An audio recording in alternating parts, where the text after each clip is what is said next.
And welcome back, ladies and gentlemen, to the anticipated return of the StarkCast. I am your host, Tony Stark of Iron, and I am joined by my panel of pop culture and gaming pundits, and we are going to be discussing this week in review. So let's go ahead and introduce my fine panelists with me. We have, of course, a breaking news announcement. This show has been officially added to the Dignified Cartoon Gentlemen's Network. And speaking of said namesake, Dignified Cartoon Gentleman, or Digny for short, if you have a few words of introduction. So, well, hello everyone. I hope you're all doing well. It's great to see you all watching today.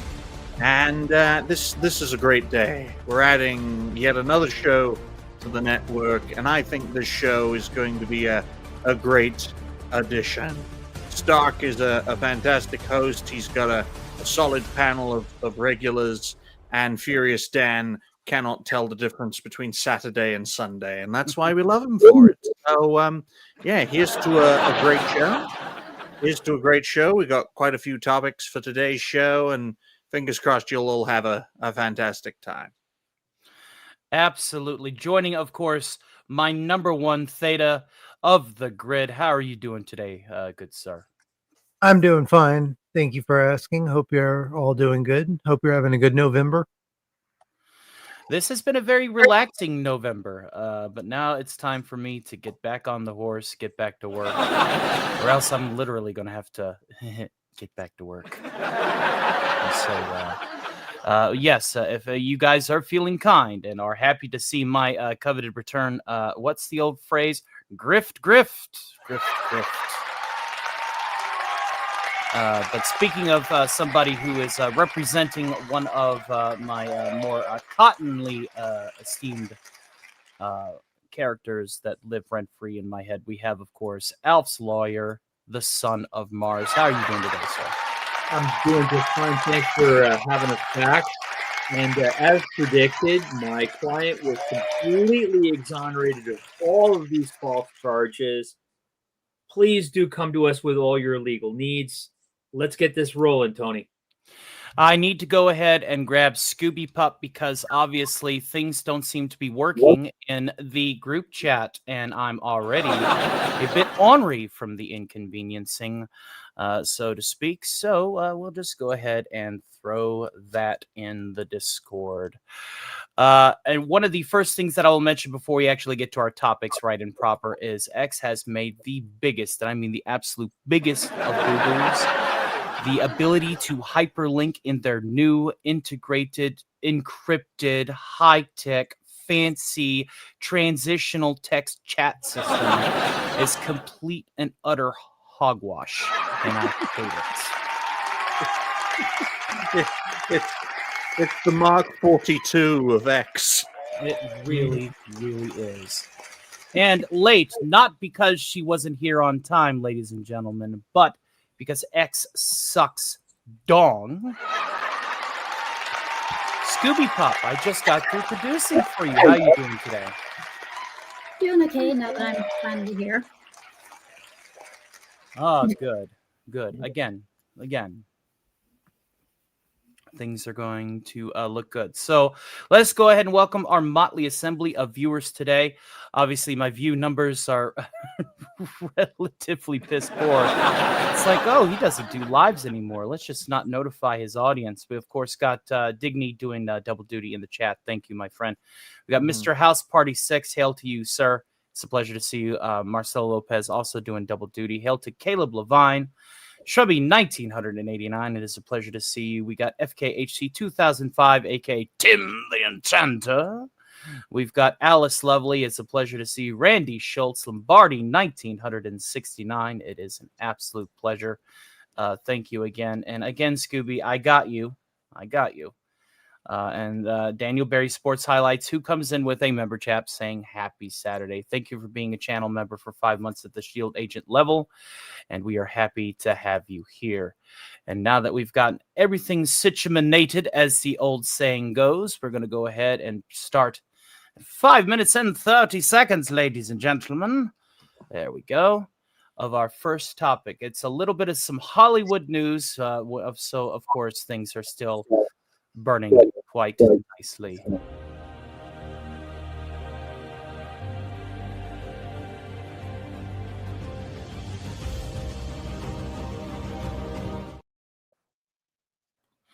All right. What if I told you that Oscar Isaac would return to Star Wars if Disney did not, succumb to a particular word, ladies and gentlemen? Not to mention that Poe Dameron just seems to be hot shit. Oh, yeah. When I think of Star Wars, I don't think of, Wedge Antilles. Oh, no. I don't think of Luke Skywalker. I don't even think of Tyree. I don't even think of the Y-Wing pilots. I think of Poe Dameron. But let's go ahead and get into this particular nugget. And like always, I read the article and then we pass the talking stick around to get our thoughts on the matter. So don't expect to see Star Wars Isaac reprise his role as hotshot pilot Poe Dameron in the Star Wars franchise anytime soon. The quote Frankenstein end quote star admitted at the GQ interview released Monday that he's not interested in working for the media company given its acquiescence to the Trump administration. I'd be open to quote returning to Star Wars end quote, although right now I am not so open with working with Disney, Isaac said, because if they can figure it out, not succumb to that particular. That would be great. I am echoing through somebody, and that needs to stop right now. Thank you. The interview, while released this week, was conducted in the days immediately following the shooting death of conservative influencer Charlie Kirk and the Walt Disney co-owned broadcaster of ABC. It was pulling a Jimmy Kimmel Live indefinitely following sharp backlash over the host's remarks about Kirk's death. Kimmel's program ultimately returned to ABC on September 23rd, after nearly a full week off of the air. But if that happens, then yeah, I'll be having a conversation about a galaxy far away or any number of other things, Isaac continued. The 46-year-old actor, who was also the lead in the 2022 Disney Plus original series Moon Knight, based on the Marvel superhero of the same name, who first appeared in print in 1975. In a 2020 interview with Deadline, Isaac voiced hesitation about returning to the Star Wars franchise following 2019's The Rise of Skywalker. I enjoyed the challenge of those films and working with a very large group of incredible artists and actors, prop makers, set designers, and that was all really fun, he said 5 years ago. It's not really what I set out to do. What I set out to do was to make handmade movies and to work with people that inspire me. When asked point blank if he would accept a Star Wars role again, Isaac blankly answered in 2020, probably, but who knows if I need another house or something. Yes, because that's how much money is being thrown out for people like Poe Dameron. Responding to the flippant nature of his previous response, Isaac noted how seemingly obnoxious the quote sounded. Oh, you think? Yeah, that's a real likable quote. Jesus Christ, the Dune actor said in a recent GQ interview, people ask you things, you say stuff, you don't really think about it much. I said a slightly, let's just call it a thing. Well, let's go ahead and pass the talking stick around on this particular issue, and we'll just move everybody's heads down there. Talking heads, watch out. Digny, what are your thoughts on this particular update in the news? Well, first of all, scroll up back to the top, because I'm telling you this right here, right now. Poe Dameron isn't doing too well in the new Republic, is he? Because, damn, the last 10 years haven't been kind to him. That's coming from someone who actually looks like his avatar. But I think this is a very interesting topic because of the nature of why Oscar Isaac would not be willing to return, because he wants Disney to double down in its hostility to the present Trump administration. We know Disney has had a history of being hostile to governments that aren't exactly in favor of progressive policies, to put it lightly. But now the company sees the writing on the wall and is trying its best to adjust accordingly. Otherwise, it'll end up like the BBC. But I think this is good news. I think the fact that Oscar Isaac is not willing to participate is a symptom of a larger issue. And that is a lot of Hollywood actors and actresses are going to be alienated by a changing system that has to adapt to survive. So I think that's a good thing. Absolutely. Number one, what are your thoughts on the issue? Yeah, I agree. I think that it's a godsend that he's turning that down. I don't want to see any more of him. I want to see the faces that we all love from Star Wars. I don't think that Poe Dameron is anyone that wants the action figure of and really supports. So this is a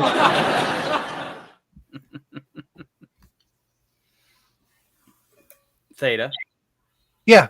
Yeah, that was it. I just Okay, your inflections hinted that you wanted to go elaborate further. No, I was just saying that. Yeah, I think it's a good thing that he's no longer wanting to be a part of this because we don't need him. We don't want him. The audience laughter stunned him, Tony. Okay. No, well, he's Yeah. he's used to the canned laughter. Scooby, what are your thoughts on this particular issue? Are you excited to see Poe Dameron go? Do you not care? I would rather all of Disney's current Star Wars projects go. Mm-hmm. And as far as his appearance, Digney, I think he looks like that because his boyfriend Pedro Pascal left him.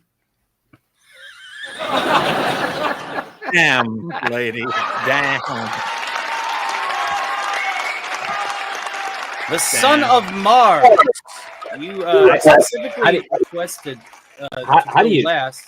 Yeah, how do you top that, Tony? I don't know how you top that other than to say Moon Knight who? Right. Because everybody's talked about his work in Star Wars, and you know the funny part is that two and a half years ago, everybody was all ablaze about, oh wow, he's going to be portraying Moon Knight, and let's be frank, what a letdown! Yeah. Moon Knight, absolute letdown that was. Yeah, you know. However, out of She-Hulk and Ms. Marvel, it was probably the better of the three. I don't disagree with that, but still, Moon Knight is technically the MCU's Batman for all intents and purposes. Let's be frank. He is supposed to be the MCU's Batman. I'm like, are you kidding me? He was no Tim no Keaton. He was no Val Kilmer. He was no George Clooney. He was no Christian Bale. He was no Ben Affleck. He was no whoever that guy from Twilight is. on their worst day, Robert Pattinson, Robert Pattinson. On their worst day, any of those people could have done a better Batman. I mean, a better Moon Knight. Okay, so I'm nonplussed by this, to be quite blunt. I'm really nonplussed. It's like, okay, and you know, it's like, I wholeheartedly concur. I honestly feel that Moon Knight was misrepresented, but this is coming from somebody who likes Moon Knight Core, a meme series where they made Moon Knight even more insane. Like whenever he, that famous that a lot of people think is something that he actually said, which is not true. It was a meme edit on the speech bubble when Moon Knight's walking down the stairs in Dracula's castle, and he's like, "Hey, Dracula, you nerd, where's my $5?" I'm sure everybody has seen that. So, or a random bullshit go, and he's like throwing a bunch of crap, those were all, when I think of Moon Knight, I think of that kind of like eccentric Moon Knight. Like it's not to the point that like Deadpool level, but it's still pretty bad, like it's still pretty wacky. Yeah. So making him kind of like brooding and old and let's face it, kind of decrepit. Yeah. And of course, they cuckolded him just like they cuckold any superhero. Wasn't he wasn't his character a bit of a schizo? Yeah, he he gets was. credit. Yeah. He was, and he was that way from the beginning. Scoop. That's the reason Yeah. why. That's the reason why people, raise eyebrows at him and go, "You talk to ancient Egyptian gods, really?" So, Well, he's Right. written like that in the comics too. So But yeah, but consider this is a 50-year-old character. Technically speaking, he was introduced in August of 1975. Mm-hmm. Okay, and I'm thinking maybe like a few years later, they gave him a comic book series of his own. And if it were not for a hurricane back in 1992, I would probably still have some of those comics. I remember collecting some of those comics because I was like, Mm-hmm. wow, this is a wacky but pretty cool character alternative to Batman. You know, he was always that semi anti-hero. I didn't see any of that in the MCU series. I didn't see any of that. Of course Not not, at and you never will, because the idea of merging a movie and a television show, it would be like merging Tony with Scooby. It wouldn't make any sense. No comment. Scooby Stark. No comment. Digny, let's Oh, just I say didn't that, mean in that way. I meant in the Square Enix fan way. Digny, let's just say the audience seems to differ. Yeah. Sorry, what? The Stark's audience seems to beg to differ. Oh dear. Yeah, I mean, I'm sorry, but on a regular basis. Oh dear. No comment. I see this as the only way that character comes back in any substantive way is if he walks it back. If he's in Doomsday, I will be surprised. Hopefully pleasantly, but I would be surprised if it comes back as a character. Well, it seems that let's just say that Poe's ship has sailed. He's jumped into hyperspace, preferably into a black hole. So we're going to go ahead and we're going to cap this one off. 17 minutes and 45 seconds. I'm going to go ahead and get to our next bit of discussion after some super chats, however. We did get one that came in. So let's go ahead and have everybody's favorite character in my ensemble. I'm sure everybody's missed him. I'd say most people missed him more than they missed me. Introduce our super chat block. Let's see if we have any super chats in the picture show.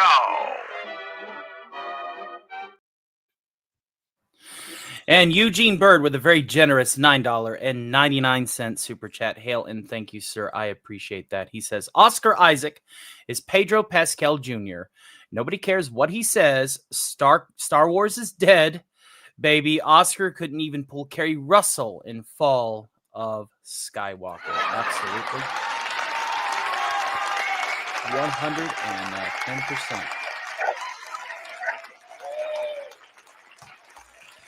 And, of course, the great Daniel Berry Sports Highlights again, since this is officially a super chat bracket. We'll go ahead and we'll say it twice. Happy Saturday to you, my friend, and I hope that you're having a pleasant one. Let's go ahead and look at some of the chat because free speech doesn't need a price tag. That's what makes it free. Marcel Lopez says, handmade movies. Didn't they stop making stop-motion movies in mass a while back? Well, yeah, but I really wish we could go back in time to some enjoyable movies again of that kind of quality. I like stop motion, I like claymation, but then again, I'm kind of weird. Hail to Roadkill 101 out there who's saying, anyone here still wearing cargo denim shorts? Asking for a friend. No, I left them in the Lamborghini that totally smoked Dano in his recent video. Practical effects What are was the that best race type of about? effects. I'd say the only thing to Oscar Isaac, jam your fist up your mangina. Oh, Damn. Not a lot of love for our good friend, our chucklehead, Poe Dameron, you know. And welcome back, Mr. House Party 6. They are rebooting Star Trek, I hear, is what he says. Interesting. Alice Lovely, who has been a member at the Shield Agent level for 3 months. Hail and thank you, dear. With a wonderful marshmallow Lucky Charm heart. I know you kids like to say the words emoji, but I'm a bit older than that.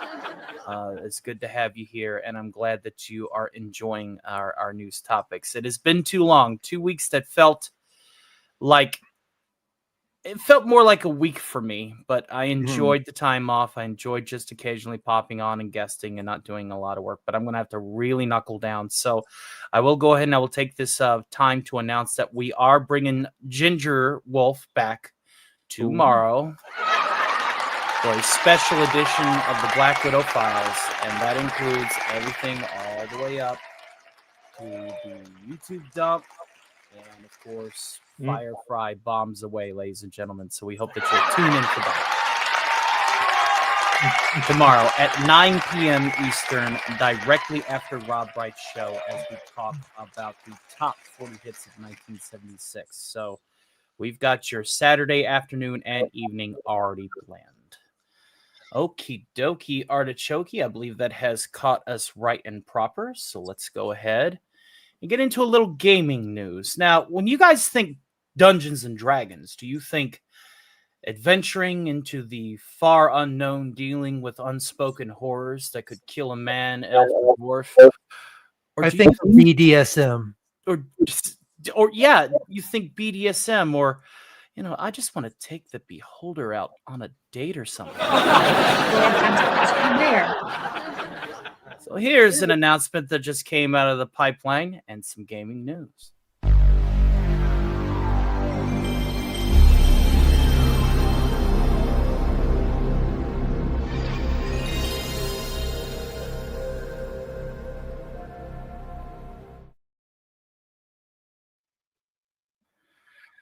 Okay. Dungeon crawling and Monster Girl romance game Riz Dungeon Skeleton Key to My Heart is announced.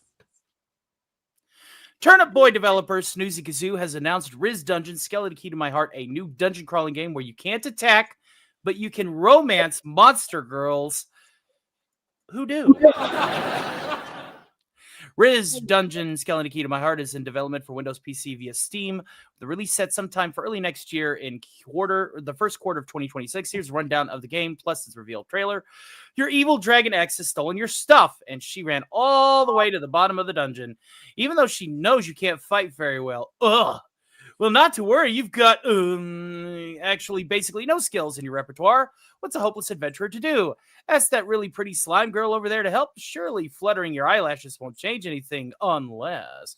Play as Taffy, a hopeless weakling flirt who dives into a sprawling dungeon full of monster girls with way too much personality, build relationships, survive battles, mostly thanks to them, and try not to make your party jealous or worse, sulking. Oh, dungeon crawling equals meet cute, right? Fighting is hard, so flirt instead. Recruit monster girls into your party by rizzing them up. A declaration so bold that it can melt even the iciest monster girls' hearts, provided you don't fumble at the last minute. Friends with benefits. The benefits are fighting for me. After recruiting a monster girl to your side with your overflowing Riz, they'll join your party full of other monster girls, manage their personalities. They fight for you, giving them just the right amount of the kind of attention, or else they might just start fighting each other. Girls' nights, after long days of dungeon delving, unwind at the end with sleepovers, quiet moments with a chosen monster girl where you can talk, learn lore, and make meaningful choices that draw you closer to them, or don't. It's your heart on the line. Are they at least going to rip it out? Come on. This is supposed to be Dungeons and Dragons. I want to see people get bisected with an axe. Trinkets, flask, and fish sticks. Collect trinkets to help manage your monster girls. Grab mysterious flasks for buffs. Trade fish sticks for the mysterious bartender to gain more knowledge about monster girls you encounter. Over a dozen risible monster girls. Over a dozen. Is it a baker's dozen? Relationship-driven turn-based combat. That's a mouthful. 5 unique dungeons to crawl. 4 distinct monster girl personalities with dynamic interactions. Sleepover nights to raise affection. 1 unfortunately hot, unfortunately super strong Dragon X girlfriend. Ladies and gentlemen, what the I agree. Let's discuss. Digny, what do you got? Folks, first of all, I'm lost for words. Second of all, right, putting all my words together, I know it has very little to do with Dungeons and Dragons, but I literally can only describe this as Dungeons and Dragons gets rizzed as Snoozy Kazoo. What a name for a game dev, by the way.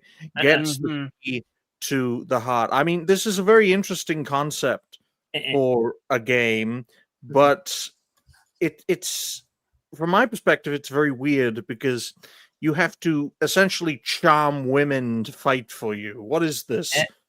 Is this in the Amazonia universe or something? I honestly don't know. It just seems to be another game that's catering towards fellas that is conditioning them to be, housewives. You're onto something, Tony. I mean, I wanted to go last. One of those weird games that, and I get it. I'm not going to kink shame anybody. If you like monsters, in that way, you do you. You go out there and you live your best life, okay? All right? But at the end of the day, man, there's going to be the scant few that don't want to have to deal with this. And I say scant few because the world is quickly changing. And some mostly for, the worse. But I grew up chucking dice, talking about, destroying monsters and getting to fights with fellow adventurers. No, I want that sword. I did the most work. Telling the mage not to cast fireball in a small hallway, and the wizard's just like, screw you, guy. It's just, it doesn't make sense to me, and it's sad that we are getting away from that. For those of you who have been watching Dungeons and Dragons flounder, I get it. There's some people out there that are disabled. I get that. But if and again, I don't want to sound, pretentious or dare I say bigoted when I say if I were paraplegic, if I had a spinal injury, if I couldn't move my legs and I was chucking dice, I would want to be the biggest, baddest, strongest motherfucker. I would be a barbarian kicking down doors and being a hero. I wouldn't want to be in a wheelchair in a game where such wounds could be healed by your nearest cleric or church. You think that the power fantasy would come more naturally if you're disabled or if you're physically impaired, right? You would think, okay, well, this is my opportunity to turn off reality for just a few minutes and go, you know what? When I close my eyes and I'm chucking my dice and I'm erasing and writing these stats on this piece of paper here, I'm a god killer. I'm a dragon slayer. I'm a zombie destroyer. I'm not somebody who's still bound to these wheels. Well, as someone who had their reality destroyed, I haven't chucked dice in a while, but I can make it clear right here, right now. D&D and all of its variants have been unfortunately poisoned in recent years, and the only way to really deal with it is to draw that poison out. And I know Son of Mars wanted to wait until last for his perspective, but he seemed very eager earlier on to get his piece across. So yeah, I'm just like, I wanted to wait. I want to let Theta and Shrub. I mean, and he wants to be the punchline. You want to be the punchline to the end? Yeah, I gotta wait. I gotta wait. All right, number one. What have you got for us? I mean, I think it's been said already. No kink shaming, but for what it's worth, I mean, Wizards of the Coast has been going downhill for a long time. All of their properties, they are just a bunch of propaganda machines, and they obviously have some kind of propaganda built up in this. I don't know if it has to do with the whole rainbow side of things. If you get my drift, or if it's just something that they're adding to it. Who knows? But whatever. As far as I'm concerned, I prefer to create my own D&D style games anyway. Screw Wizards of the Coast, screw all of that D&D nonsense. I can create my own adventure games based on the original properties that the people that created the game originally had, and I don't need any of this nonsense. I can do my own shit. So whatever, do whatever they want to do. I'm gonna stick with what I enjoy doing, and that's that. Let them do what they're gonna do, and whatever. As far as I'm concerned, they can go do it, and I'll just turn my head. Well, here's something that I'll say. As you know, on Fridays and sometimes Saturday, like I'll be playing some cards either after this show or after an Alf segment on Cotton, which we are set up to raid directly after this program. As somebody who has played Magic the Gathering since it's been a game, I've been playing since '94. I have seen rises and falls. I have seen themes come and go, especially when they started like getting to like realms that were like carbon copies or inspired by our ancient cultures, which I thought was really cool. Like Kamigawa was Japan, Theros was Greece, Amonkhet was Egypt. I thought, okay, this is cool. This is really, really cool. But then when they started doing the Universes Beyond thing and they dropped Warhammer 40K. Now, for those of you that don't know, Shrubby knows, Mr. House Party knows, Theta knows. I'm a big 40K geek. And I thought to myself, 40K would work in Magic the Gathering setting. It would work because even though it is grim, dark, hyper-futuristic sci-fi, there's still enough sorcery elements in it and mystical elements in it, especially when you get with Chaos and the Eldar, that it fits. It unironically fits. But then you look at it now, and it's not Magic the Gathering anymore. It's Fortnite the Gathering. They just released a Final Fantasy set, a Spider-Man set, and Avatar: The Last Airbender is out in 6 days, people. They did this in the course of 2 months. I'm like, it's not Magic anymore. It's just Fortnite on the table. You can play as whatever you want. Now I get it. Now I'm going to get some flack because yes, I have a Tony Stark deck. But vanity projects aside, it's not the same as it was. It's not swords and sorcery. It's not what we grew up enjoying. And I get it. It's a whole new world, it's a whole new crowd. And but Hasbro is milking their only profitable market right now because Transformers isn't making any money. My Little Pony hasn't made money since God knows when. Friendship and Magic, and the Brony movement as a result has been. Bronies are irrelevant now, folks. There's no people when people good. And that's a good thing, but it's not making Hasbro their money. Hasbro got their money from that, Yeah, Hasbro threw all their stock away when they got out of the toy making business and they invested into game making, and they haven't put out a game yet. But they do have a good comic series. I will give them that.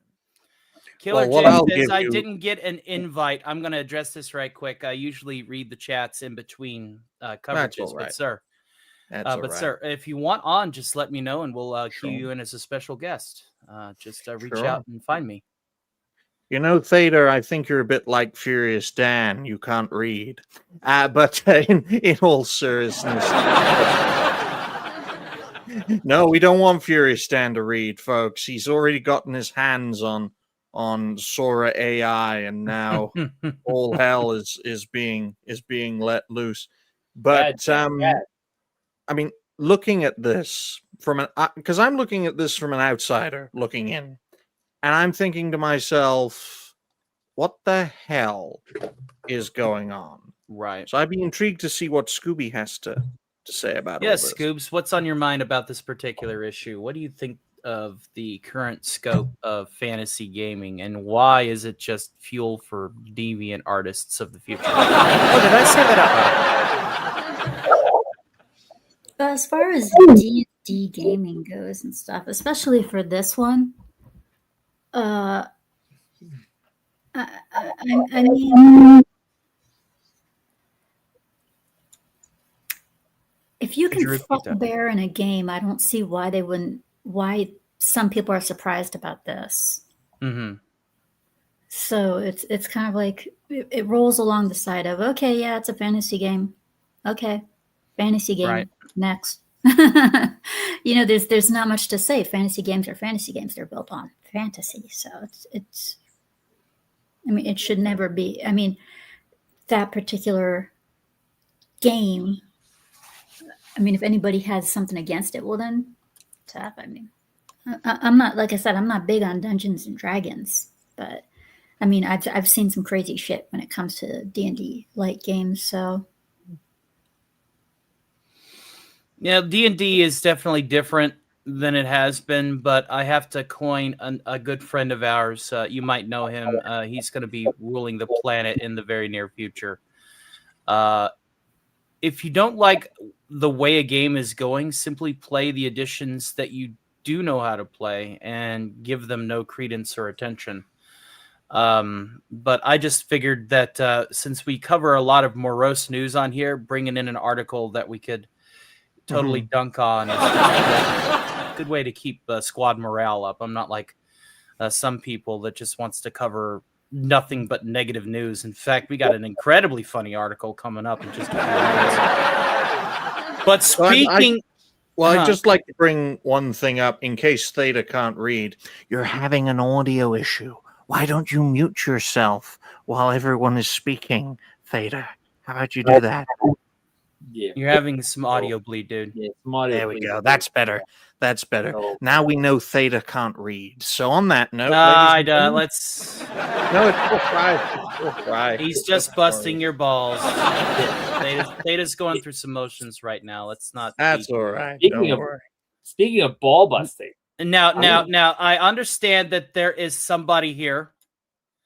Yeah. Who wants to be the punchline again. So your drum roll, please. Yeah. And then we'll let you get to ripping this new asshole. Quite frankly, I think the main character wants exactly Here we go. That. What are your thoughts? And this one goes out to my friend Shrubby.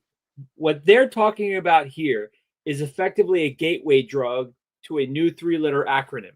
That 3-letter acronym is ODF, Open Dungeons Fan. That's what this is talking about. We're effectively opening the door to Open Dungeons Fan, the new way that Wizards of the Coast is going to make bank. Okay? You heard it here first, folks. ODF, it's a new website coming from Wizards of the Coast, coming to the internet near you. That's what this is. Oh, Lord. I mean, just read it. Just read it. Fighting is hard. Flirt instead. After a hard day of fighting, hit the character with your riz. Win them over. Get their attention. Just don't make them jealous. I'm like, are you kidding me? Come on. This is ridiculous. Sleepovers, friends with benefit. I mean, come on. Come on. You're killing me here. Okay? You're killing me. I wholeheartedly concur. I think, there's a lot of things that could be said that, hasn't been said already. Yeah. So it's good to see you all in the chat. We're going to be getting to you guys in just a few minutes. My closing thoughts on this particular issue is this. Stick to what we know. It's good to look at it and laugh.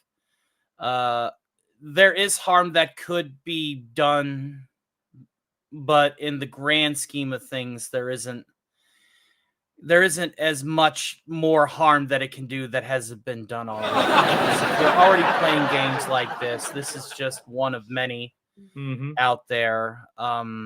Again, good on you. Do what you love doing.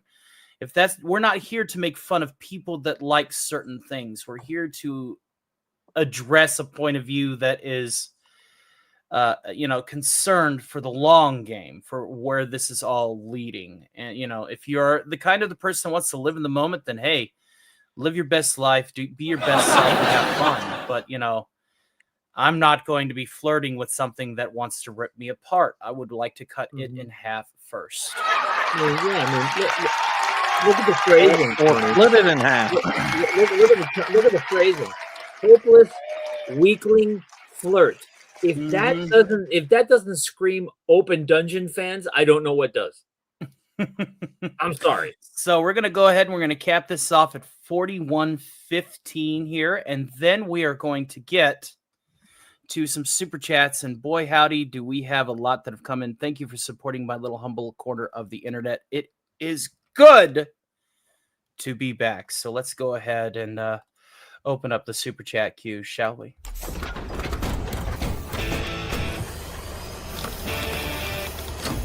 Mr. Stark, it's time for some super chats. The great Killer J plays with a very generous $2 super chat. Hail and thank you, sir. He says, hello, folks. Love you guys. Hi, Pillow Pants. Miss ya. Well, I don't know who Pillow Pants is, but apparently they have pillows in their pants. And if you're missing them, do yourself a super solid. Harassment is more effective than prayer. Until we meet again. The great Shrubby 1989 is bringing a flight of you-know-him. Marcelo hates him.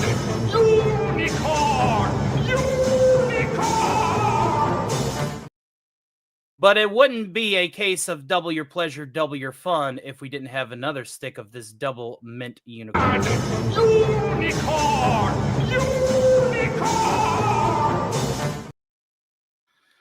And then Anime Knight 1992, who has been a channel member for 13 months at the Shield Agent level. Hail and thank you, sir. He says, hey, Tony, hope all is well. Also, hi to Scoob, Mars, and Theta. Hail to you, sir.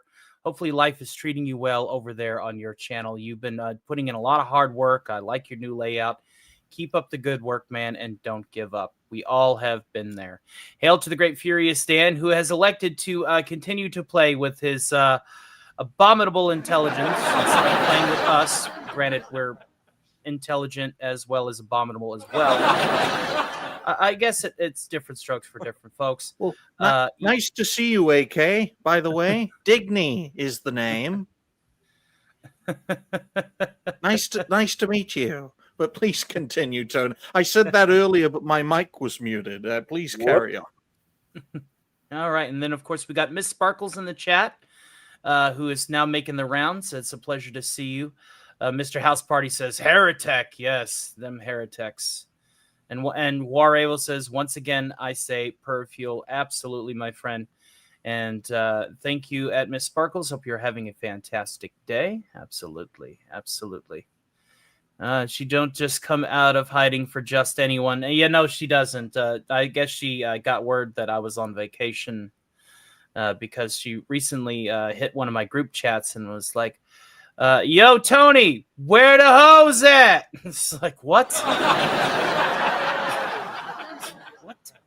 What, Morty?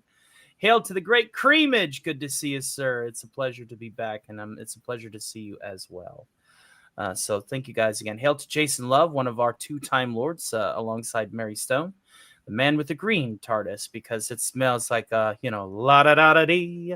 Gotta smoke with the D-O-double-G Snoop Dogg.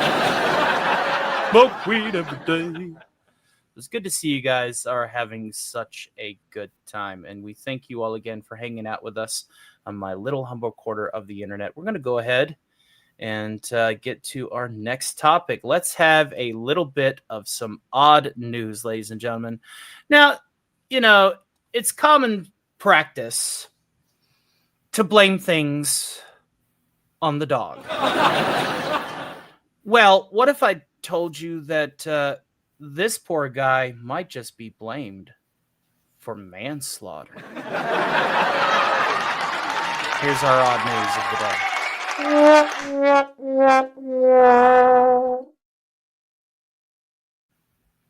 Man's best friend reinvented. Dog shoots owner in the back after jumping on the shotgun left in the bed. On the bed, the 53-year-old man was hospitalized and was undergoing several surgeries. Talk about a rough day. Yeah. A Pennsylvania man is now hospitalized after his dog allegedly fired a shotgun at him, injuring him in the back, according to the Shillington Police Department. Now, I don't know if it's Shillington. I like that. What a name! What a name for a police department. If I pay you, do you work for me in Shillington? Shillington, yeah. Pennsylvania, it's here. At approximately 11:13 p.m. on Tuesday, officials received reports of a shooting and that a 53-year-old man had suffered a gunshot wound to the back. Police said in a press release obtained by ABC News. Ella Langley, Tucker Wetmore, Hey, Becky you Maroon. stupid ad, stop that. Without crying? And the years hot. Ah! Are you serious? We hate ads, especially when they come from ABC News. Oh, my Lord in heaven. Stop. I want to read You the love article. ad blockers. Ad blockers gotta get Now, muted. where was I? Let's hear. At approximately 11:13 p.m. on Tuesday, officials received reports of a shooting and that the 53-year-old man had suffered a gunshot wound to the back. Police said in this press release obtained by ABC News. While police were on their way to the scene, officials were informed that a dog had jumped onto the bed and set the gun off. Police said once at the scene, officials found the man on the floor and conscious, so the man survived. Good on him. Guess Jesus really loves him because it's sure as shit his dog don't. The victim told police just before the incident he was cleaning his firearm, which was identified as a shotgun, had it placed on his bed, officials said, and then proceeded to sit down, at which time one of his dogs jumped onto the bed, causing the weapon to fire around in the man's lower back. Oh, man. Oh, A little oof. At the time of the shooting, the victim and his son were the only individuals in the residence, along with two other dogs. Police said the man's son was allegedly not in the same room when the gun was fired by said dog. Officials said. After paramedics arrived at the scene, man transported to a local hospital where he immediately went into surgery for his injuries. On Wednesday, hospital staff told police the man underwent an initial surgery but would need an additional operation on either Wednesday or Thursday. The extent of the man's injuries on Thursday is unknown. The shooting appears to be accidental.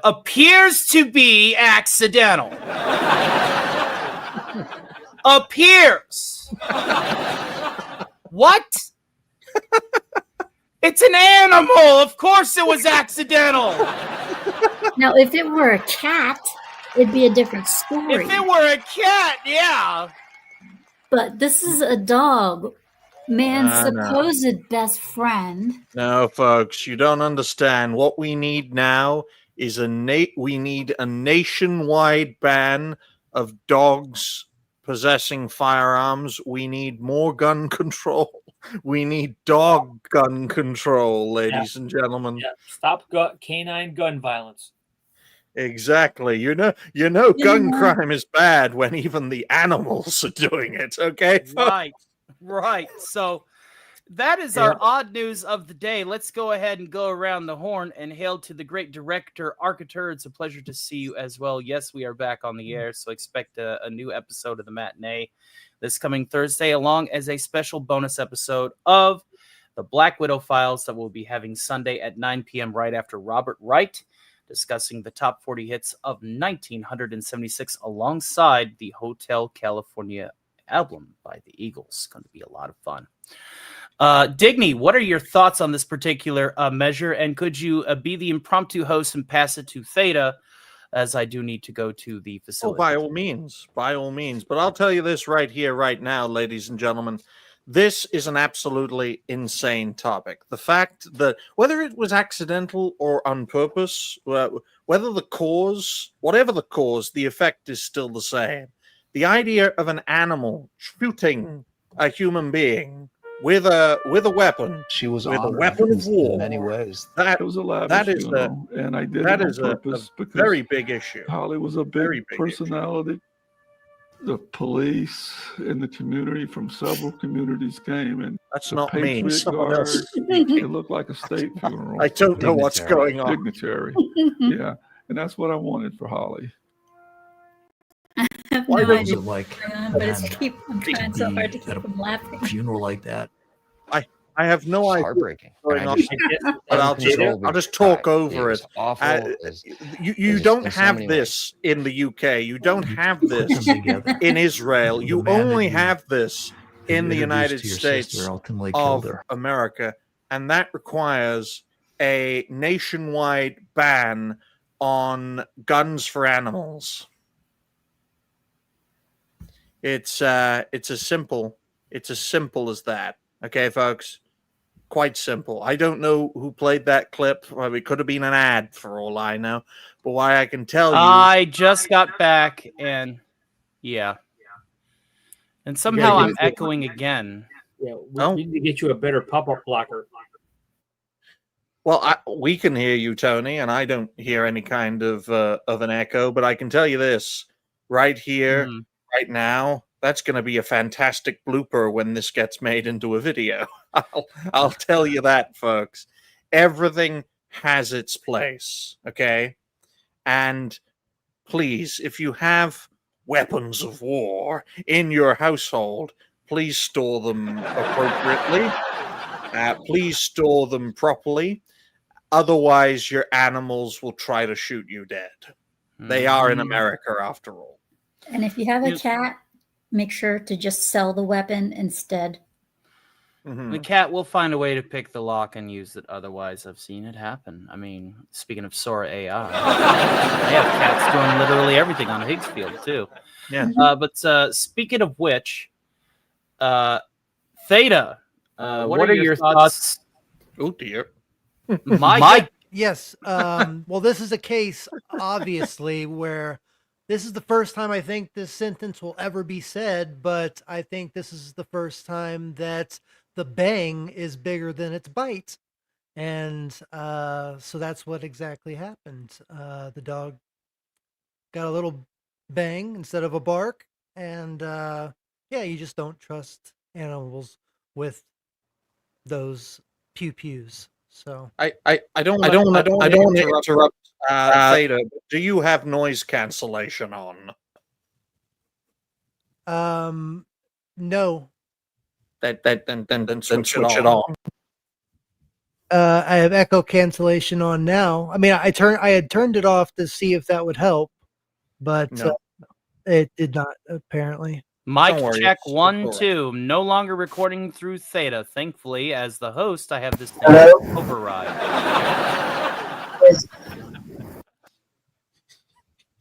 Oh, right. Don't worry, ladies and gentlemen. It's perfectly fine. Okay. Well, what about Scooby? What do you make of all this? Yes, this Scooby. crazy topic. This is why pets should not have opposable thumbs. Lord knows if they did, then the moment that we don't feed them, we would have some pretty big problems. I had sent Tony a video earlier this week of a group of cats doing a Metallica song called "Feed Me Now." And they did not look happy the slightest and stuff. So I'm pretty sure if animals had opposable thumbs, they would go to war over stuff like that. I think this guy got off easy. He was missing something. I don't think he realized it. I think he might have been idiot might have been calling for his dog and not realized it. I mean, I've seen people do stupid shit with guns around. Well, what's crazier is if, folks, because it didn't happen, but if the dog had killed his owner, there's only one thing that would happen, right? Because when dogs bite people or harm people in any way, the first instinct of the authorities is to just exterminate the animal. And I am absolutely sure that would have happened in this instance if the person had been, killed. whether or not it was accidental. In fact, do we have any information on the status of the dog? For all we know, it may have been that the article didn't have anything about the animal itself, or even what kind of animal it was. If I were to guess, it would have to have been a larger breed. And if and the foot would had to have hit the trigger. So my guess is that if it is a shotgun, it has a hair trigger. Yeah. Because I don't know about you, the angle of a dog landing right on the trigger, especially to a rifle or a shotgun, the chances of it putting the firing the weapon off is slim to none, unless it's a hair trigger, unless it's a very trigger. Well, then most likely, ladies and gentlemen, the animal has been exterminated as a result of this. Yeah, most likely. And it's unfortunate too, because this is the wacky world that we live in, where you have the tragedy of a child getting a hold of a weapon and accidentally hurting someone with it. Now we're adding animals to the list. This really falls on the owner's responsibility. Correct. I'm cleaning a weapon and I got a couple of big dogs in the house. I don't care. I'm not going to be the guy that are going to leave a weapon out for a dog to jump on, especially on the bed. If my dogs are privy to jumping on the bed, guess what? I'm not going to have my ordinance on the bed. It's not going to happen. I'm not going to let it happen. In fact, if you're cleaning your weapon, you don't do it in the bedroom. You do it in the garage. You clean your weapon in the garage or at a workbench where it's secure and everything is safe and sound. And you don't let the animal mess with it. You don't give because the animal's obviously not going to know better. It just wanted to jump up on the bed and nuzzle with his human. That's all he wanted to do. You don't let anybody get near it. Yeah. When you have a loaded firearm of any sort, you do not let anyone who is not cognizant of what the hell happens when this thing goes off get anywhere near it. It's as simple as that. I mean, it's simple common sense. Anyone who owns something like that for personal property protection should know better than to leave it unsecured in a situation where anyone other than you, who presumably knows how to use this thing, could access it. It's as simple as that. It doesn't matter whether you're going to bed or whether you're preparing for whatever. It doesn't matter. You should know better. And the fact is, and I'm just going to put it out there, these sorts of situations are what put opponents to what our Constitution says use as a fallacy to push their argument against people having their constitutional rights.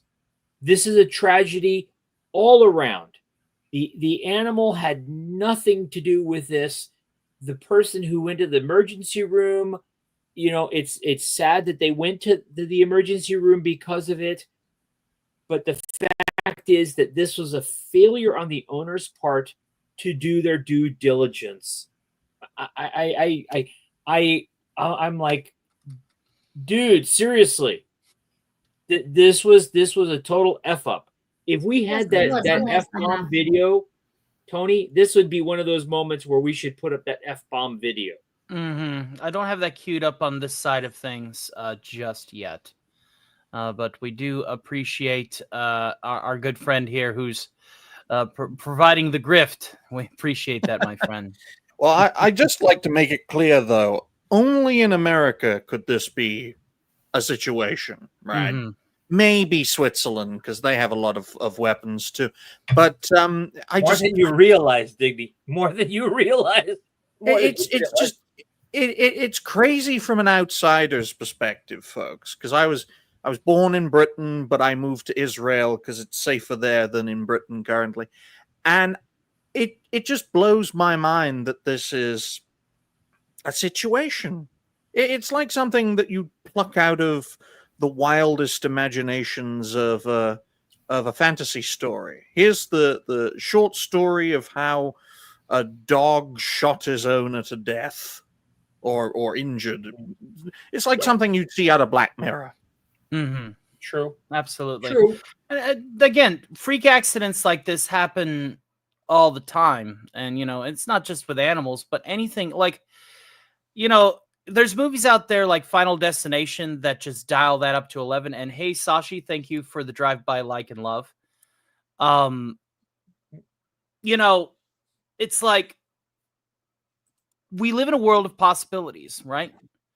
Yeah. We are technically, and this is actually should be a Skeletor short, is we live on a world where there are a million different ways to die. Because right now we have only one reference point, and that's this world and the countless ways that we have died.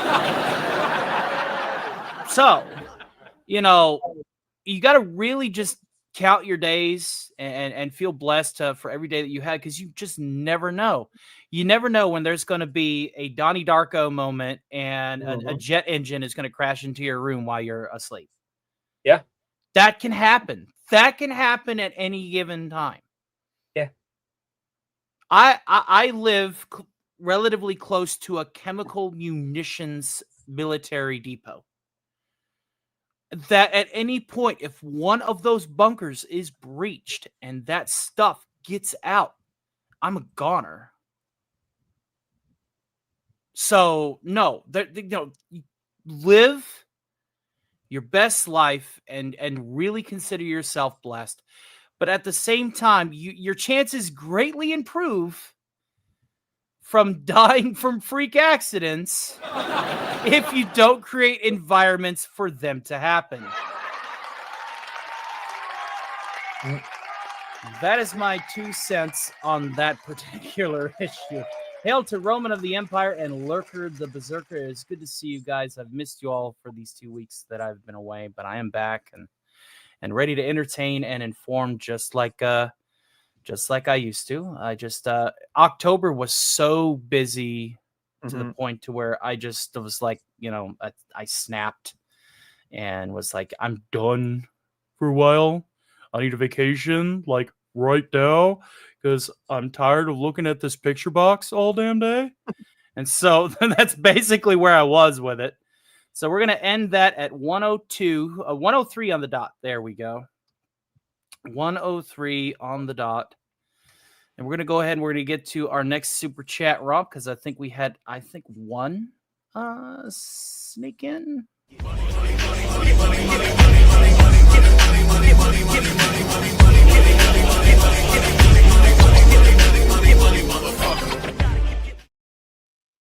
All right, so what have we got coming down the pipeline here? Orphan Zane with a very generous $5 donation. He says, just another reason to trade your dog for a rabbit.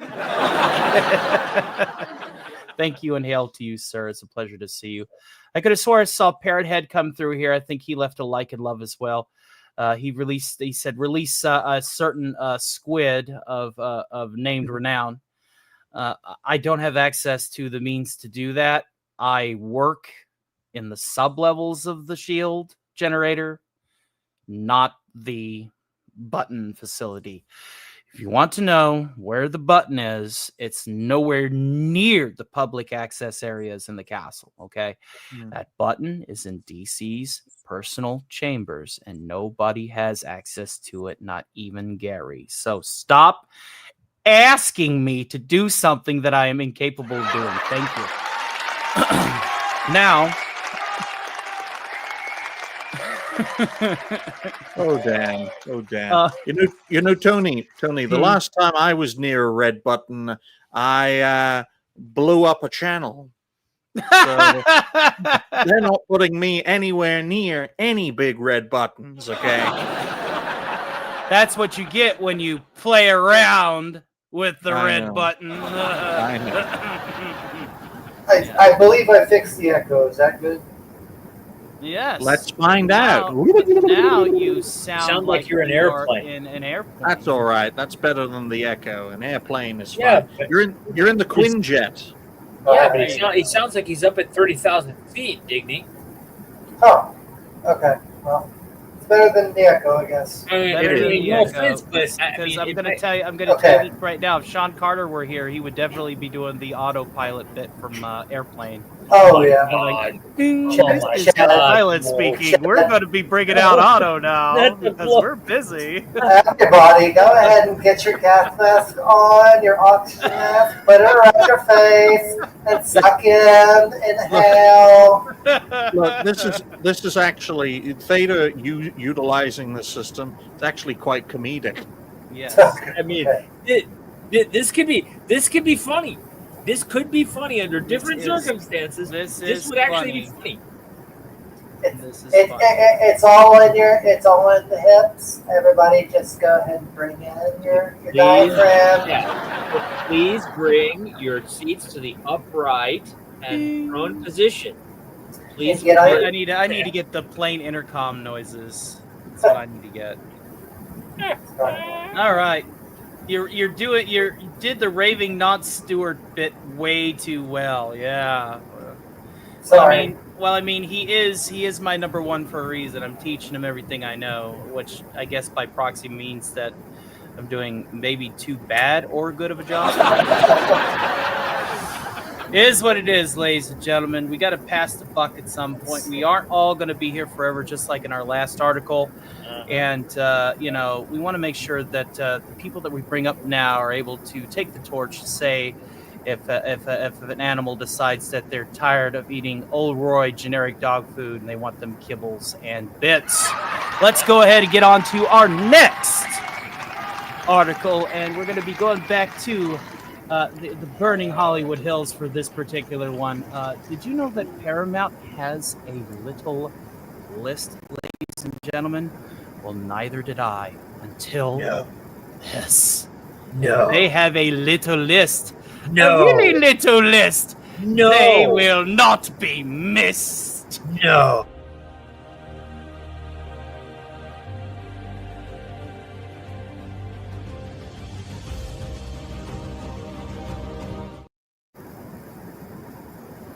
Lord have mercy. Now, Theta, if you could mute your aircraft while I read, that would be awesome. Thank you, sir. I'm sorry, Tony, but I did hear that as well. Oh dear. Paramount Blacklist list. Which actors have been reportedly made the list for supporting Palestine? Why does this need to be a thing in movies? Why do the people in this camp cannibalize each other? Just wait till you see some of the names on this list and you'll go, wait a minute, what? What? Paramount reportedly has a blacklist of stars supporting Palestine, risking bans for names like Javier Bardem, Mark Ruffalo, and Joaquin Phoenix. Apparently, Paramount has a blacklist and stars have been vocal or stood in support of Palestine or on it. According to the report by Variety, the Juggernaut studio responsible for movies like Top Gun has a, quote, list of talent it will not work with, end quote. Why? Why is there a political why is there political posturing in fucking films? What's the criteria to get blacklisted? Anyone who is deemed xenophobic, homophobic, or overly anti-Semitic could be among those whom Paramount refuses to work with. Back when A-listers signed an open letter calling for a boycott of Israel film instructions, Paramount made its displeasure vocal. The studio released a statement condemning the action for, quote, silencing individual creative artists based on their nationality, end quote, via Variety. In return, film workers for Palestine clarified that their targets are companies and organizations, not individual Israelis. Now, with the supposed blacklist on the market, who are some of the actors who have been very vocal about the situation in Palestine might be on that list? Again, I don't want to hear the Incredible Hulk talk about real life shit. We live in a society, Joker.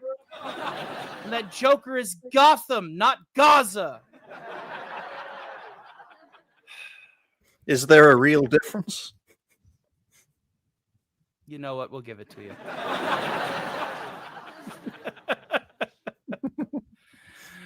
First one on the docket, Javier Bardem. Apparently, F1 actor Javier Bardem has never shied away from speaking his mind when it comes to what Palestinians are facing at the moment. He's making a striking political statement at the 2025 Emmy Awards when he showed up in a keffiyeh around his neck. The keffiyeh is a traditional Middle Eastern scarf. It's become the symbol of support for Palestine over the last couple of years. Again, why? Why? But why though? You're supposed to put that on your head, Javier, not around Yeah. you, not around it. He's still playing the character of Anton Chigurh. No, he's from- playing from Jeffrey No Epstein. Country for Old Men. He's Oh, still- damn. That Yeah, came out of nowhere. If it But- appeals, I would love to attend one of these sometimes. Saturdays are usually available, though this time is some sort of form of regular. Yes. Arcater, if you would like to be a special guest, we will happily reach out to you, my friend, because you're always a hoot to hang out with on a panel. So please do not be a stranger, and we'll definitely scribble you in. For certain, we would be happy to have you. He's also been vocal about the situation, calling it totally unacceptable. During one of his speeches, Bardem stated via Middle East Eye, "What's happening is Gaza is totally unacceptable. It's terrible. It's dehumanizing." He also added that the public's right to criticize the government or state has nothing to do with the false accusation of anti-Semitism. Now, this one caught my eye more than anybody else on this list because Mark Ruffalo is incredibly left-leaning. He is incredibly liberal, and you would think that he would be in everybody's back pocket in the industry. So when I saw this, it blew my ever-living mind. I'm like, so no, we're gonna get rid of the Hulk now, right? And it's like, apparently Mark Ruffalo's name simply couldn't have been left out of the list. See, and everybody's even this journalist is saying, well, yeah, it's Mark Ruffalo. Of course she should be on the list. Why though? Well, I'll go last. I'm sorry. Yes,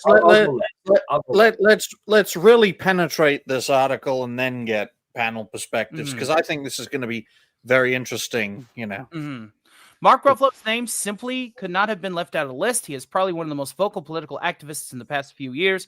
He's not only spoken firmly in the sport of Gaza, but also in other issues that continue to rise. Again, we're gonna start streamlining this a little bit because this is pretty long. Joaquin Phoenix.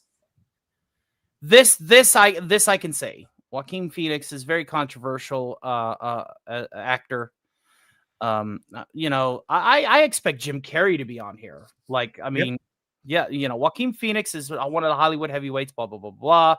He was in Ben Hania's The Voice of Hind Rajab, a movie about the final hours of the 6-year-old Hind Rajab, who was called Red Crescent Volunteers as Israeli troops allegedly opened fire at the vehicle she was in. Yeah, so he was actually in a film. He was the executive producer of a film that was about this issue, you know, a politically charged war film. Joining him as executive producers were Brad Pitt, Rooney Mara, Jonathan Glazer, and Alfonso Cuarón. Here's a video of Phoenix, which we're not watching the videos. That would just take too long. In the video, Phoenix states, "What's going on is absolutely so fucking horrible. There's no justification for children starving to death in conflict." Now, you see, that I could agree with. I don't care about flags. I don't care about nations. If I see people starving, that needs to be rectified. Now, he could have left the political crap out and just said that, and it would have been a-okay. Exactly. And I think that should be the narrative going forward, right? Regardless of what we believe, starving people to submission is not a good idea. You know, it's like, you know, people we really need to get away from this discussion of nations, this discussion of religions, this discussion of heritage, and we need to start focus on real human issues that have no flag, gender, sexuality, none of that shit, but people that are in need of help or people that are in need of shelter, people that are in need of food. For fuck's sake. It doesn't take much for Andrew Garfield to go viral, but his comments about Gaza were like wildfire during his appearance on the Happy, Sad, Confused podcast. When asked if he had any personal needs, Garfield was humble enough to acknowledge his privilege and turn attention to where it was most required. Again, why is this needing to be stated? He stated, like, we should be putting our energy towards something that actually matters. Yeah, maybe the lives of, I don't know, Palestinians in Gaza right now. Maybe that's where their hearts are, our energy. But from what I'm gathering from this statement here, if this statement, that's fine if you're making a reference for context. It sounds like he was making a reference for context, but he's immediately blacklisted for it. Yeah. And this is why this is such a muddy issue, folks, because let's face it, both sides won't stop killing each other, for lack of a better term. Right. And I think the way moving forward is stop killing each other. But please go down the list. I mean, there's plenty of people to name but Emma a few. Darcy, Game of Thrones, Emma Darcy, House of the Dragon, has made their stance on the topic clear, taking to Insta. Once they reposted Gaza's horrifying death toll their story, the post read 30,000 Palestinians killed by Israel's indiscriminate, relentless bombardment. You got to remember, a woman, right? Yeah, but you got to remember, Emma, to the people in the Middle East, and the unfortunate truth is that's Tuesday. Yep, that's Tuesday. Yep. That's the horrible thing about this is that's Tuesday. Yep. They do this daily. It's normalized, and it's such a shame that it is normalized. But you've got all those people. If you scroll down, you got Brian Cox right there, Io Edeberry, Brian Cox, Elliot Page, Emma Stone, Guy Pearce, Joe Allen, Liam Cunningham, Riz Ahmed, Tilda Swinton, Eben Moss Bacharach. Wow. See, here's the thing. This isn't even the tip of the iceberg. Okay, this isn't even the tip of the iceberg. The fact is that this is, as Digny had said, this conflict has been going on for hundreds and hundreds and hundreds of years. Number one. There is a tragedy. Loss of any life is regrettable at minimum. Okay, at a minimum. Okay, but you have to remember, these folks elected the leadership that permitted this sort of behavior on the part of Hamas. That is not even up for debate. No, of course not. There is proof of this. There is proof of this, and that is what folks that are on this very list that's being shown here and others are completely dismissing. And it shouldn't be dismissed. The vile acts of a terror group should never be dismissed. Right? There's a reason. There's a reason my mentor Mars has always equated this topic to. You guys have seen Alien versus Predator, right? That's the kind of conflict we're seeing here. It's just back and forth. Correct. This is one of the issues that, you could really chew the fat on this and go, well, as human beings, we are intrinsically designed to fight each other like every other animal on this planet. We fall into categories of territory war, territorial engagement. It's just in our DNA. But at the same time, we are also blessed with sapience and understanding of that there is a better way. And as soon as people go out of their way to say, hey, look, we can stop all this, they are, for lack of the better word, they're silenced, literally, figuratively, or both in many cases. And the truth of the matter is, at the end of the day, we really need to start looking inward at ourselves and go, how do we deprogram ourselves from this baseline? Yeah. And how can we do so in a fashion that isn't going to get the bulk of the people with this mindset equally silenced, erased, and canceled? Because there are people that make money off of death. You're Exactly. right. And the fact is the people on the list that you were showing there, they may not realize it, Tony, but they are also making money off of death. Mm-hmm. And they don't realize it. That is the whole cognitive dissonance of this kind of conversation, is that if you try to reason with someone who is not prepared to have a logical conversation about facts and taking into account that there may be mistakes on either side or both sides, okay, that regardless of even accepting those mistakes, these folks are unwilling to move from their position of cognitive dissonance, where they could be presented with uncontrovertible proof of something, and yet they will not move. They will choose not to reason through something. And that's what we have here with the vast majority of these folks that are appearing on lists like this. I'm not in favor of blacklisting anybody from anything, quite frankly. Okay, that's ridiculous. Mm-hmm. But the fact is that the folks on lists like this are operating in a sphere of ignoring facts that are incontrovertible. Are there mistakes on both sides? Yes, that's fine.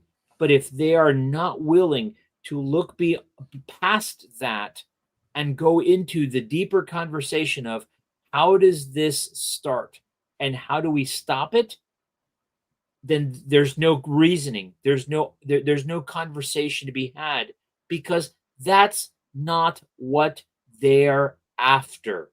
No, they're not after anything that would reason out something that helps either side. That's the sad part about all this stuff. They're not looking for anything to really be better for the people that are involved. They are looking to feel better about themselves.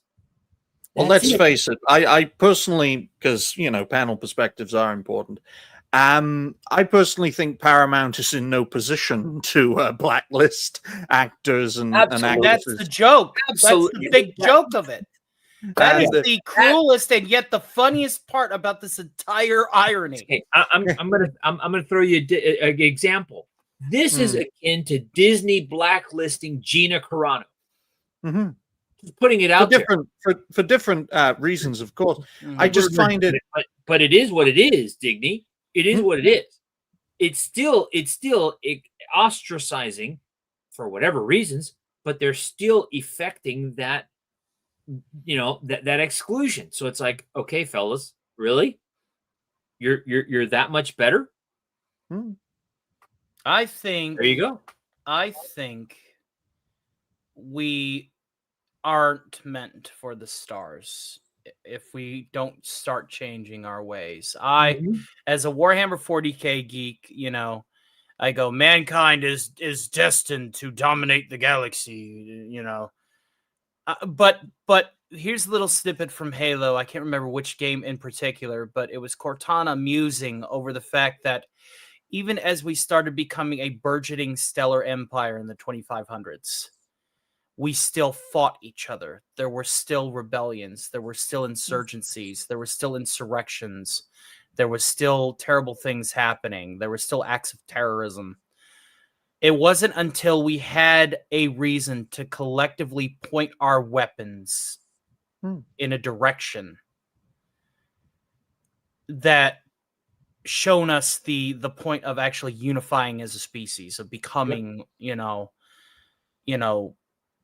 now we need to fight to survive. It's like the Independence Day story, the controversies and the bloodshed and the animosity of thousands of years of warfare of nations dropped overnight when city-sized starships made every one of our major metropolitan areas parking lots. Go you one further, Tony. Go you one further.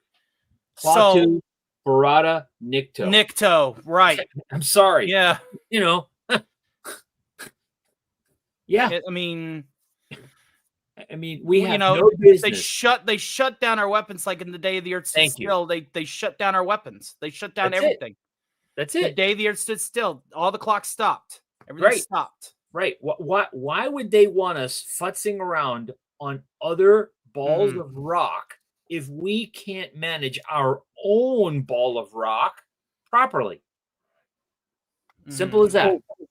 Well, when you look at the history of the world, you look at who are the people who are doing the most? Who are the people who are doing the best? Who are the people who are promulgating the most? There are many different examples of success or even failure in the world today. And when I look at this blacklist, right, in particular, and I think to myself, first of all, it's the wrong decision. Second of all, you need a level playing field, because if you don't have a level playing field, it's just going to cause animosity, which causes the conflict, which causes the death and destruction element. And looking at this as an outsider looking in, I'm thinking to myself, the only way you will have peace in that region is if there is a dominant force keeping the peace in that region. And there was, historically, the Ottoman Empire ruled the region of the Middle East for 400 years. There wasn't a damn conflict until it was wiped out, gentlemen. So I understand Mars's perspective that this has been an ongoing conflict that has lasted for thousands of years. But for 400 years, it wasn't exactly prosperous, but it was a completely peaceful period for that particular region. But I am of the view that looking at how it's developed over the last few years, and as someone who has connections to Israel, Israel is winning on every front except the information front, and you're seeing the effects of it, especially in the American pop culture and wider cultural sphere. And I'll be the first to admit that. Yeah, but I'd like to get, if you don't mind, Tony, I'd like to get Theta and Scooby's perspective on all this. We would love to get their perspectives, because again, I think we've been dominating the conversation for a little bit. Number one, you go first. Honestly, I was trying to just not say anything because I didn't want to mess up the audio. So try shouting; we might hear you better. So it's really low now? No, it's just the sound of the aircraft is really high. That's why I said shout. I'm a bit hard of hearing, so I don't know about you guys, but it's all right, Theta.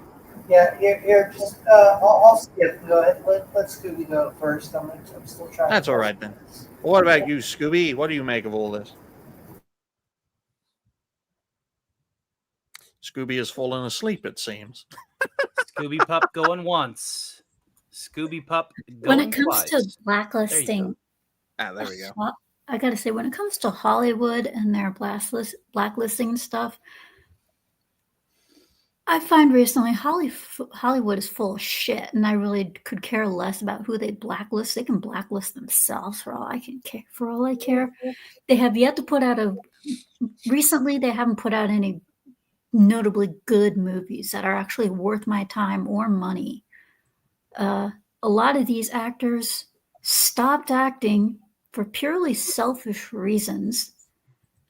They're all talk. They don't believe about a single damn thing they're talking about. They don't know about half the shit that they're talking about. They need to get their heads out of their asses, wake up to reality. They need to stop with this whole blacklist, this person, blacklist that person. My little Fifi's got hurt because you said hello or something like that.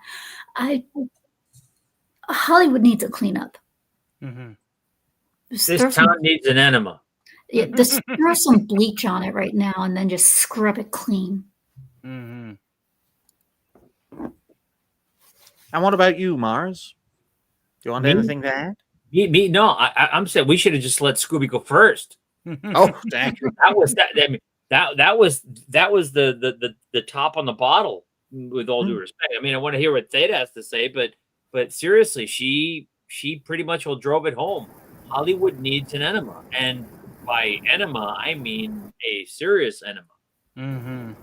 Enema. Yeah, I mean, I agree with that. I always have said, I mean, not always, but over the past decade at least, Hollywood has gone up their own asses, and they really need to get some new, fresh blood in there that actually cares about new storytelling.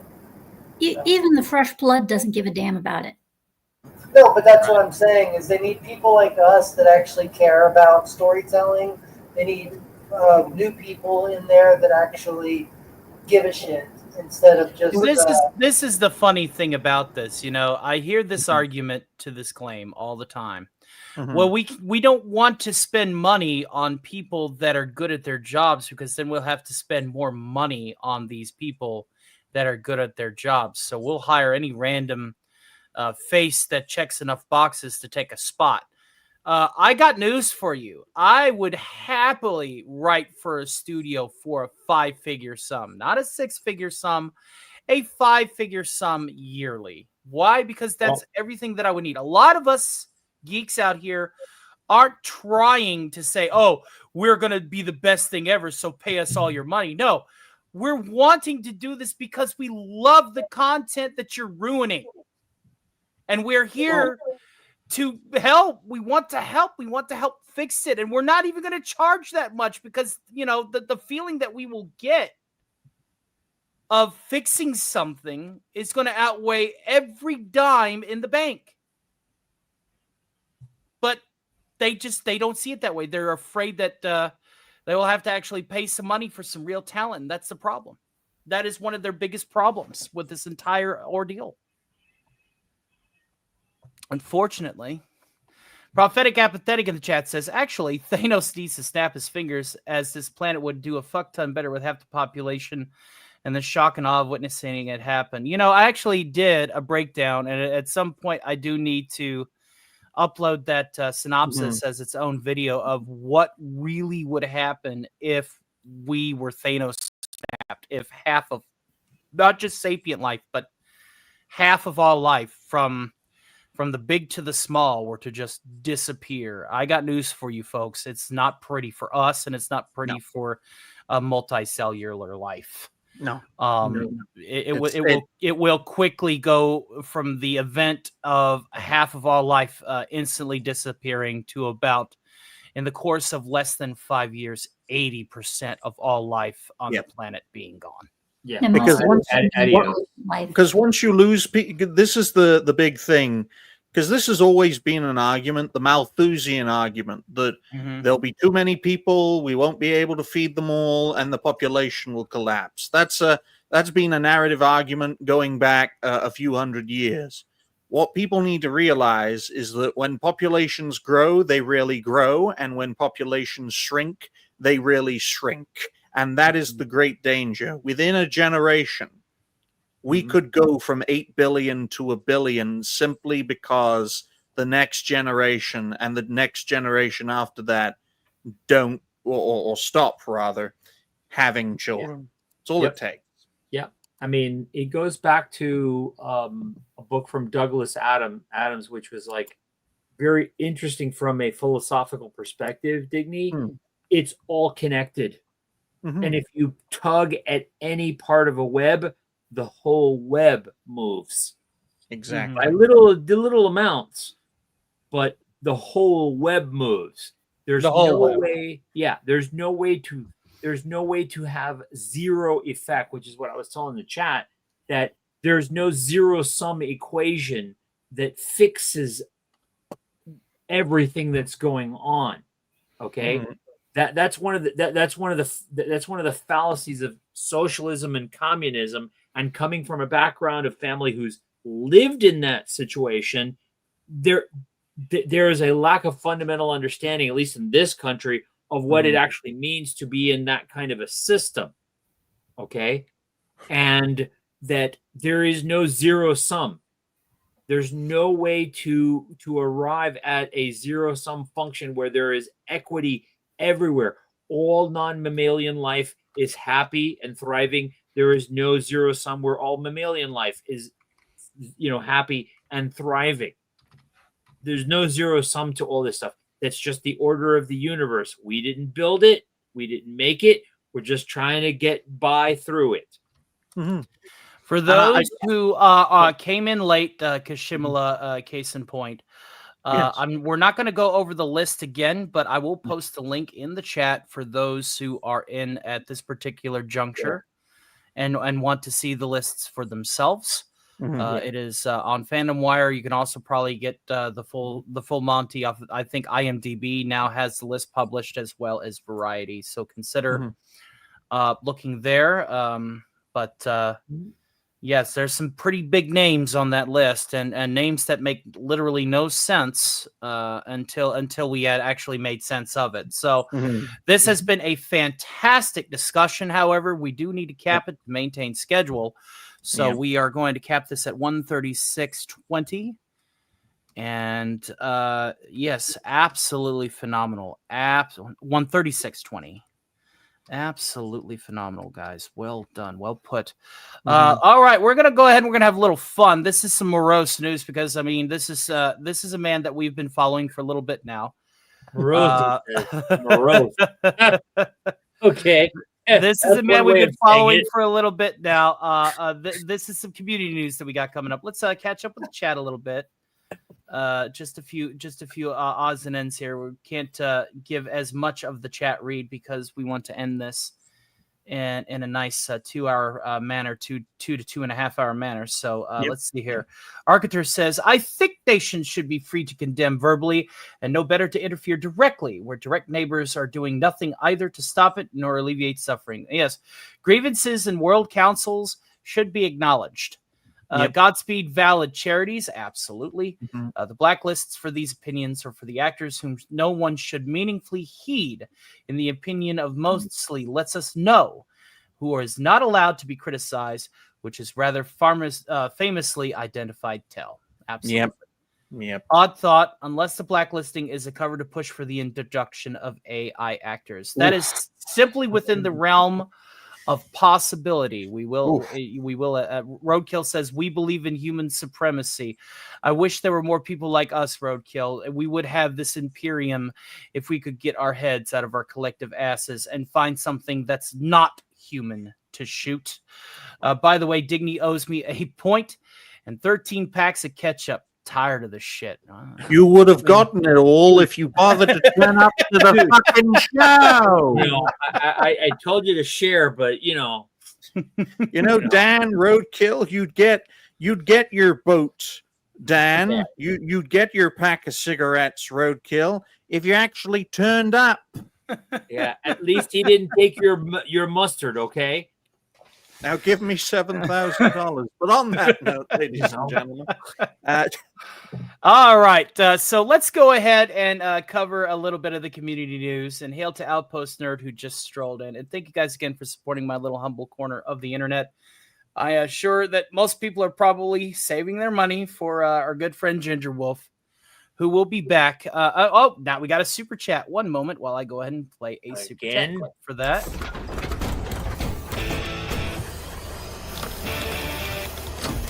Mr. Stark, it's time for some super chats. Give a big shout out to our good friend Fet for Hire, who actually animated the background. I put the Jarvis HUD over it, but he animated this picture that I found. Fet for Hire, if you want somebody who does thumbnails and does them good, for those of you that don't know, he might do these little ad spots and posters for this this humble little channel that is a big hero of mine and a lot of people's hero. A little show called Pop Culture Breakdown, which shout out to you guys out there. Yes. But Roadkill 101 with a very generous $1.99 super chat. He says, Tony, paid me to be here. And Yes. you paid him back. And then the circle is complete. That is what it is. Thank you guys for being so supportive. I hope that we can earn a lot of money for Ginger Wolf tomorrow, because I'm going to have to also try and bring in another SRF. I am doing a Stark Relief Foundation charity variety show for my good friend Cody, who is needing a tombstone for his mother later on this month in early December, alongside Ginger Wolf, who wants to get into this job for a horror movie. She wants to be a scream queen. And so we're going to be raising a little money for her as well. So, she's already Tony, so talented. Why not add to the? Why not add on? Why not add to it? Because she does such good. A lot of people, they go, "Oh my God, Tony must be paying an arm and a leg to get somebody like her on." No, she does it because she loves doing it. And you can also see her in Cotton Council and over there on the Snow Dome Realm. If you like puppets and you like that kind of entertainment and the chaos that usually happens, we will be rating that show shortly after this one, though that show will be queued to kick off at 10:15 Eastern. So there will be a little bit of a window for you to go to the bathroom, get something to eat, or wander around. Just leave a like and love, drive by like and love would be fantastic, and I'm sure that Snow Dub would appreciate your support.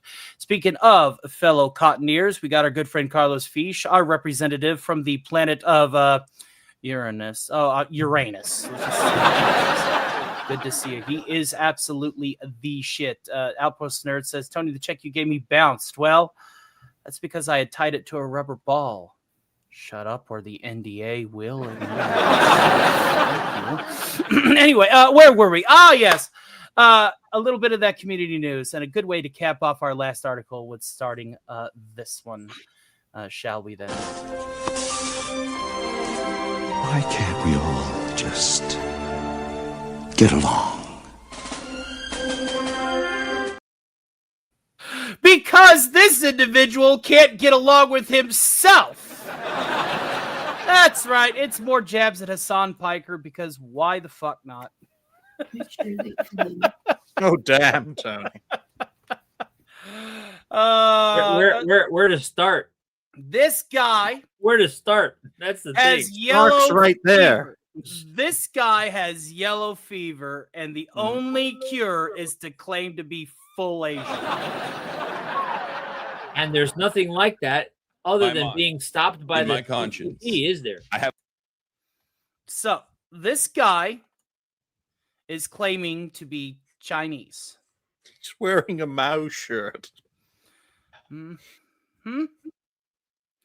Winnie the Pooh. Hassan the Pooh. Hassan the Pooh. This meme will get you probably shot in China. Hassan the Pooh. Anyway, let's just listen and enjoy the sadness. In my mind, in my conscience, I have already become Chinese.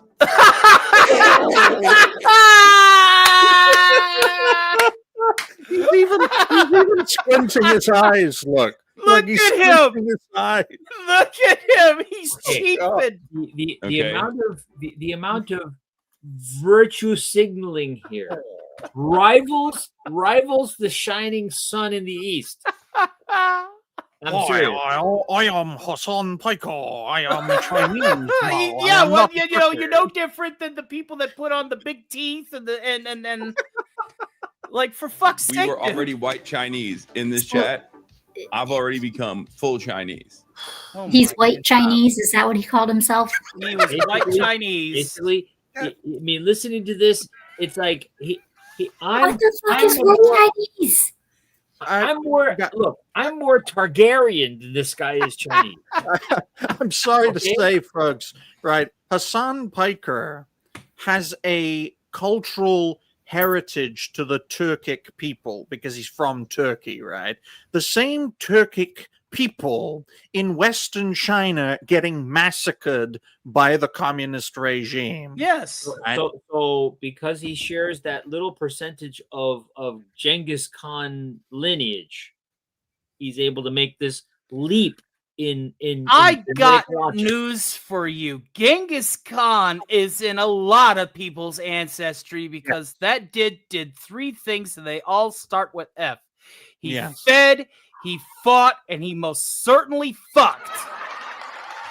So the narrative point I was making is that Hassan has more in common with the Chinese people getting annihilated by the Reds than he has with the Red Chinese. Right. Okay. Let me just start by saying that. It's fucking sick. Okay. No, you're fucking sick. Continue. Like, you have abundance style consumption. Abundance style consumption. Off his head. Maybe somebody should introduce him to Grammarly AI to help him speak. There isn't enough scotch in the world to dull this kind of stupidity. I'm just going to say this guy, ever since he got caught shocking Kira, has had 1 month-long crash out. No wonder. I don't know why he didn't get raided by PETA. This Seriously. is PETA yet another chapter in the Hassan Piker crash out saga. Yep. Paired up with a centrally controlled economy and keep talking. an economic system one that definitely works, right? that has yielded tremendous development in project apartments for people with no money. You have 1950s Soviet era building blocks next to the because they're too broke to tear those down. Gucci store. Yes, because a company had put Gucci into that apartment complex. If there was more, if there was ever a country that represented the synthesis, the gentrification, the things that I enjoy so much personally. Yes, because you like being told what to do. If ever such a country existed, I do not know. I do. It's literally every other fucking nation in Southeast Asia. You have to try the premium grilled chicken sandwich at McDonald's China, or I'm going to report you to the CCP officials. Yep. And that's his response. You have met me at a very Chinese time in my life, Chad. Because you could definitely turn, your nationality on and off like a switch. Let's give the Mongolians $500 billion and have them invade China again. Well, in all honesty, it's a lot easier to change your nationality than it is your gender. So, to be fair, if they're going with that, might as well go with this too. Theta is live from a Uyghur camp in West China, folks. Exactly. Exactly. Reporting live from a Uyghur detention. Reporting live from the place that Hassan is totally rizzing up. This place is actually a shithole. More news at 11.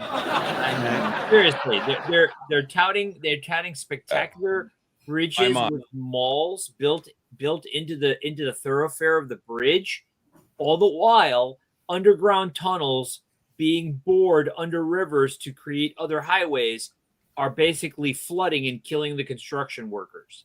Yes. And that's just a Tuesday in China, folks. Yeah. I just find it. But we'll only get part of that over here in the West, though, Digby. We'll only get part of that here in the West. Heaven forbid. We need to consider, since I guess this is panel perspective time, we need to consider that in order for Chinese people to have American standards of living, Red China, because I make the distinction, folks, because, communists red, obviously.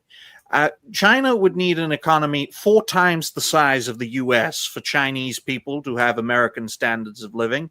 And even today, in 2025, as we enter 2026, their economy still isn't bigger than the U.S. economy. Okay, Their so they've economy still got isn't bigger than Iraq's.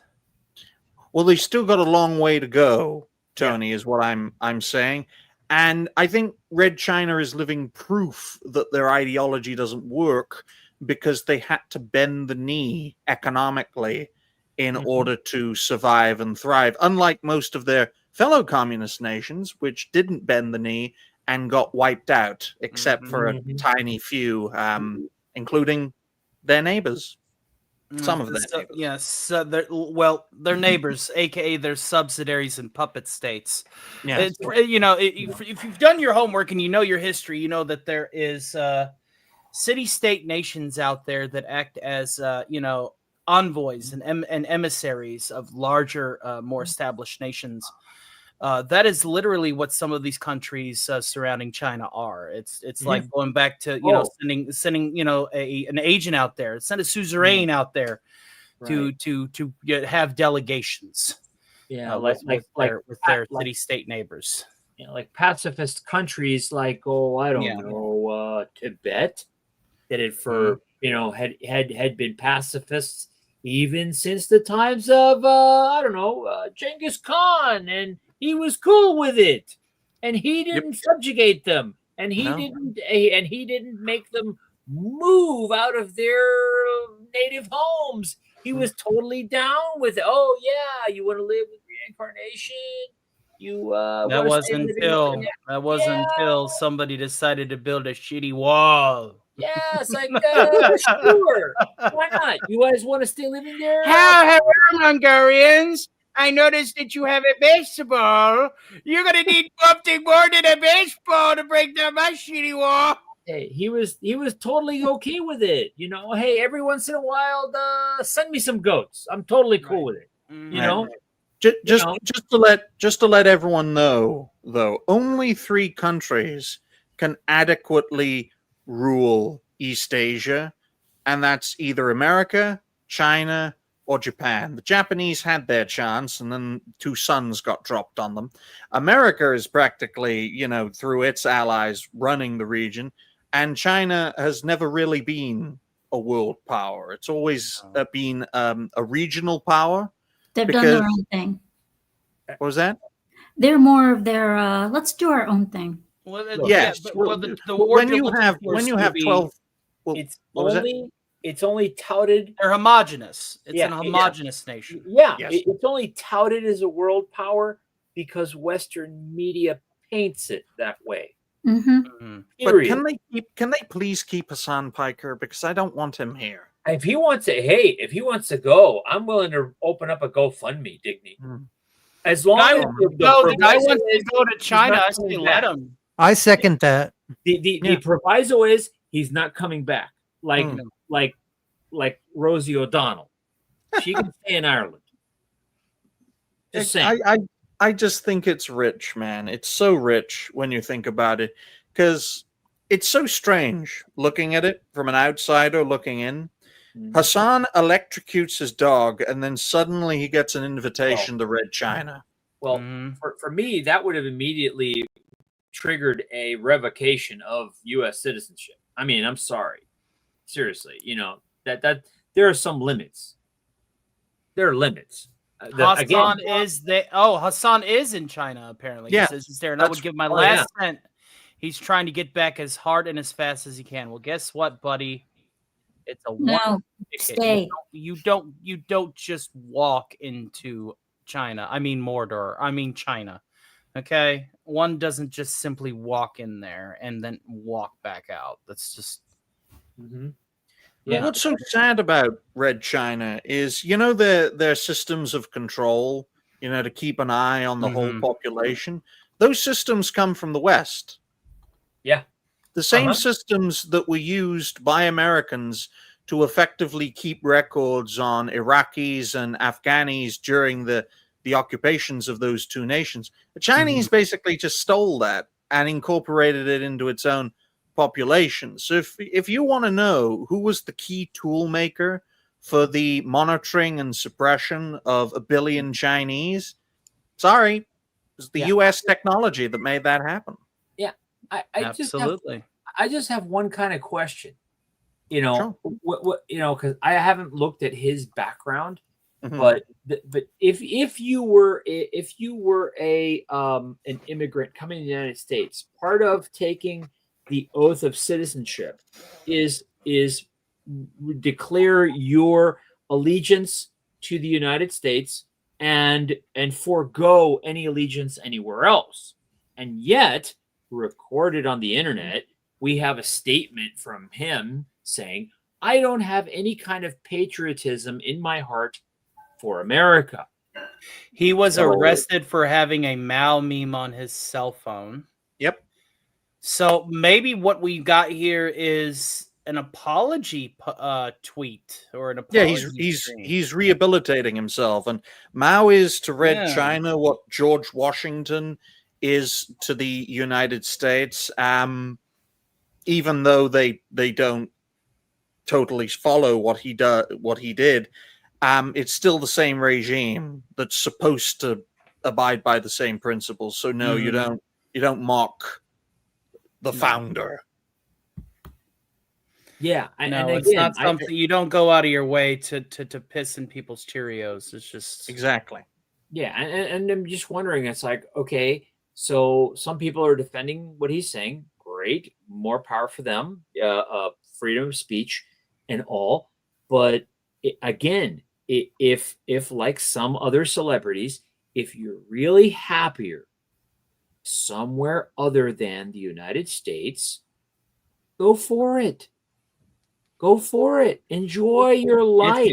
It's like I said earlier when we were talking about people that like Monster Girls and raising up things that would normally eat you, you know.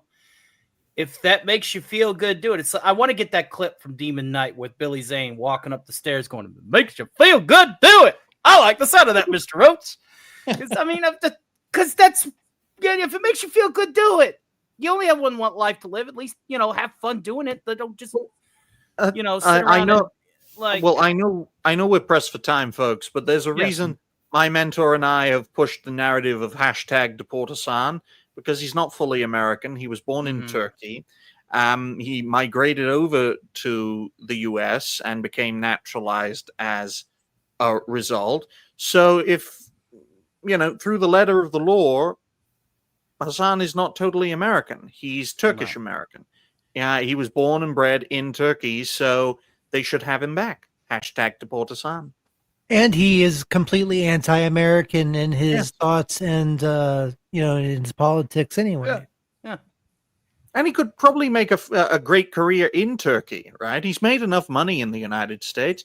He could get a mansion in Turkey for the price of a flat in New York. I think he's mentioned that a couple of times, and he's also called himself a nepo baby. Yeah, Turkey can decide if they want to bail him out. Then that's a great sentiment, Arcaturn. A good way to put a cap on this. Mediterranean island. Let's put a cap on this, because we're gonna have a little fun now. Like I said, these streams usually are filled with bad news. Yep. And we don't want to just be like some of these shows where all we do is get online and bitch for a couple hours. We want to have a little bit of fun.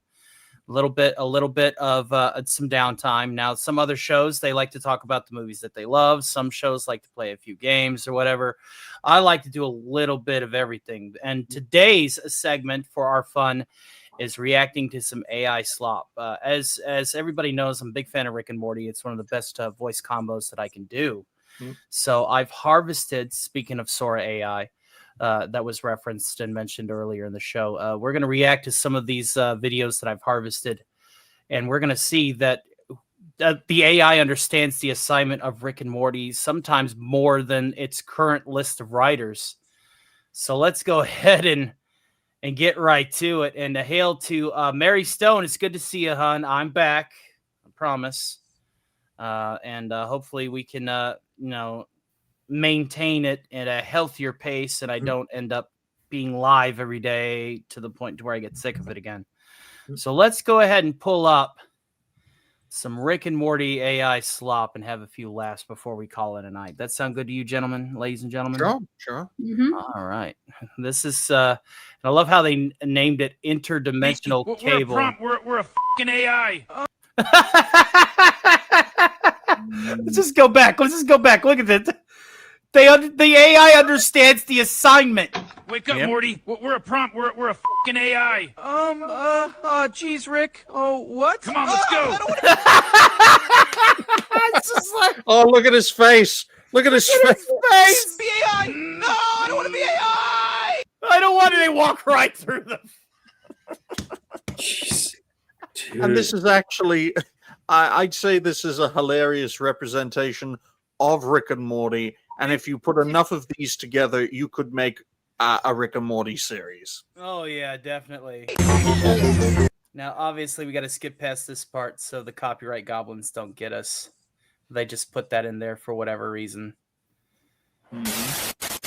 Morty, get up, Morty. We got to get out of here. What the hell? Look at this. Look at that mouth. Having a stroke while he's being woken up. Oh, Rick, it's 3 a.m. No time to explain, Morty. They fucking released Sora 2, and now we're some weirdo's AI-generated fantasy. You know how much... We're some weird generated fantasy.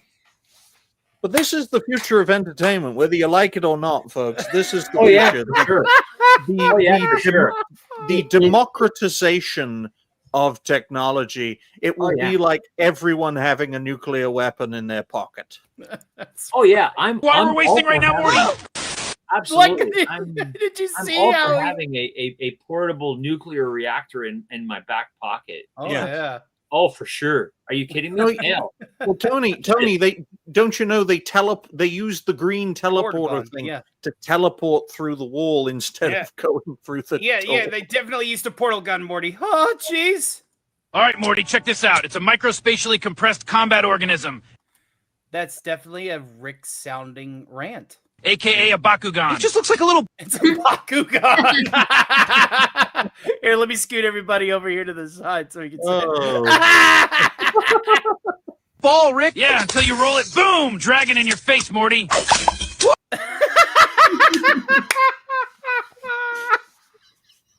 Oh! Coming to a Toys R Us near you. Oh, no! I forgot that this was... Oh, no! Bill Cipher, don't kill us. All right, Morty, watch your step. These interdimensional county lines are tricky. What is this place? It smells like pine cones and tourist traps, Rick. This is... No, it can't be. It's the Gravity Falls Mystery. Oh! Exactly, Morty. Here it is, Morty. The fabled tourist trap of the Pacific Northwest. Smells like overpriced cedar and capitalism. You sure this... Oh my god! The The thing is the AI understands the vocal assignment. It understands the audio assignment. When I hear this, it sounds like a Rick and Morty episode. Yes, This is but a it good looks idea, like Rick. I mean, the sign's got mystery in it. That's half the fun, It Morty. looks- Come on. it looks like something made in a Bethesda engine, especially when he shuts the clip door into and the his head comes off. Yeah, absolutely, man. Everything Absolutely. just works. It just works. Huh. Gift shop's a ghost town, Morty. Not even a half-drunk con man to ring the register. Yeah, Jab it, Stan. it's kind of creepy, Rick. Shouldn't somebody be here, like a cashier or something? Maybe they're on break in another dimension. Yep. Smells like tourist trap and old pine sap. We're in the right place, Morty. Tourist trap and old pine sap. I don't know, Rick. This place already creeps me out, and we just got in. Look at this. Wax figures. Classic small-town paranormal bait. No, they're going down to the fucking portal room. Oh, no. All right, Morty, my calibrations say this rickety tourist trap's hiding something way cooler than overpriced corn chips.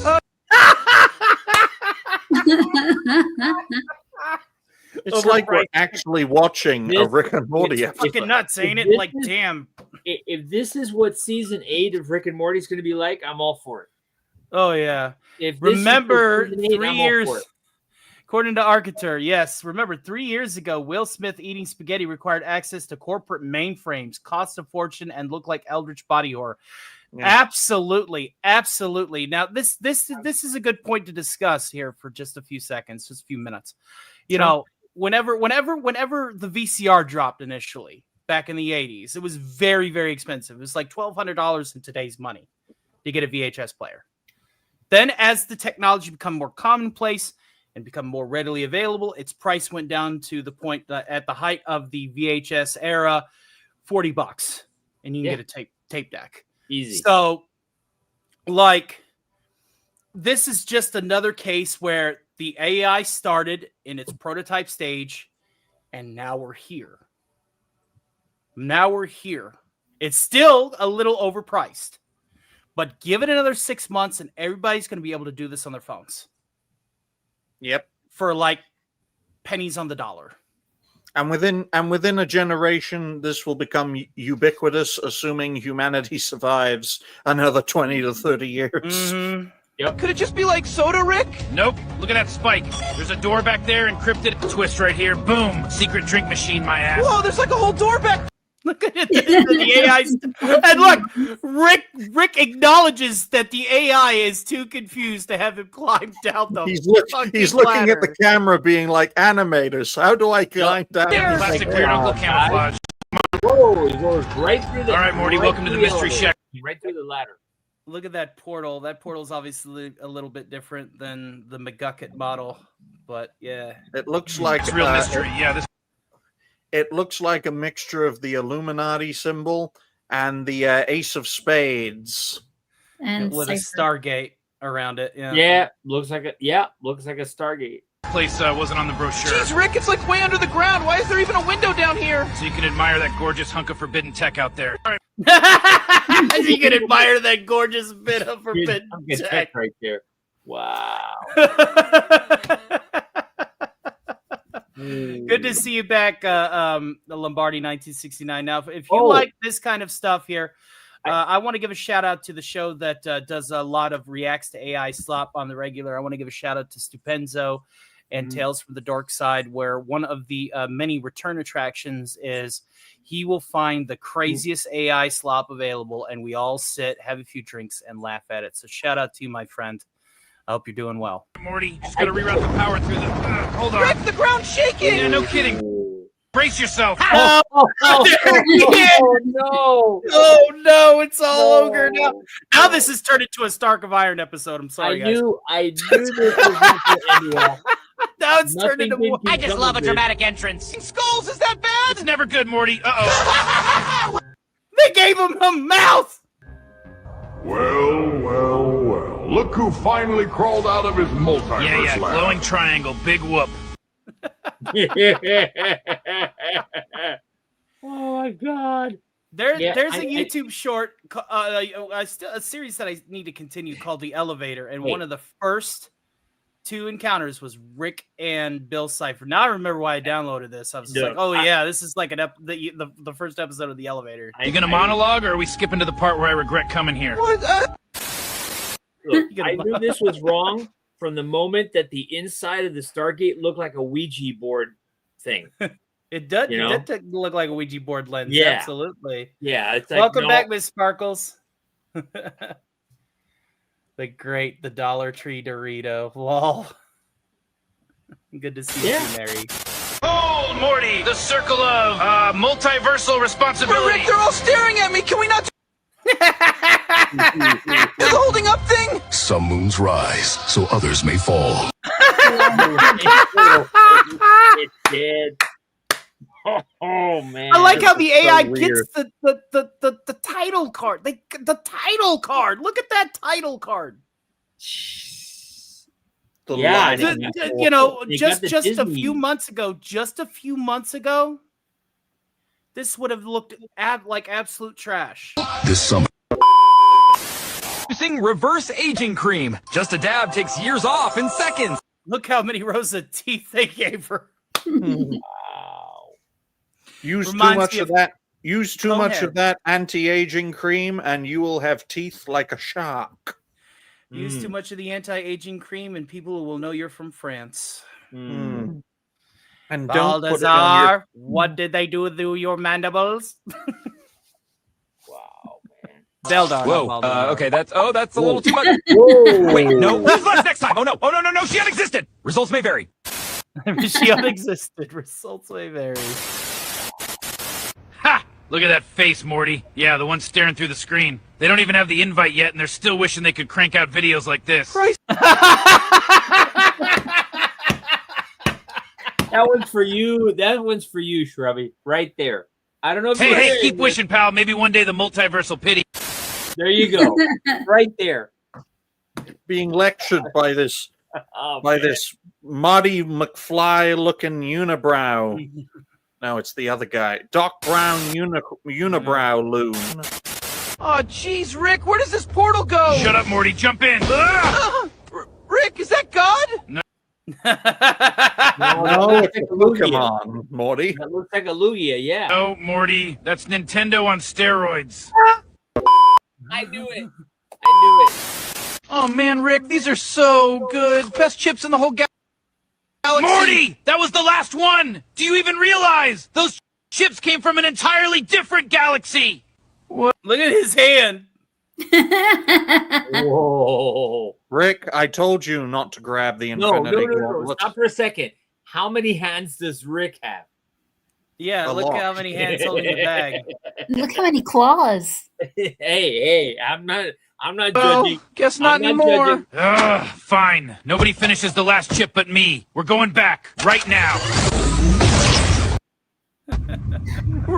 Rick, the planet, it's gone. It's They blew up the chip planet. totally destroyed. Fantastic. First I lose my chips, now I gotta solve a planetary homicide. Rick, who could even do this? What What is kind it? of thing blows up an entire planet for Well, me, Morty, on a Tuesday. snacks? This wasn't random, Morty. Somebody took out this world. And look, residual energy readings. Same signature as my portal gun. Wait.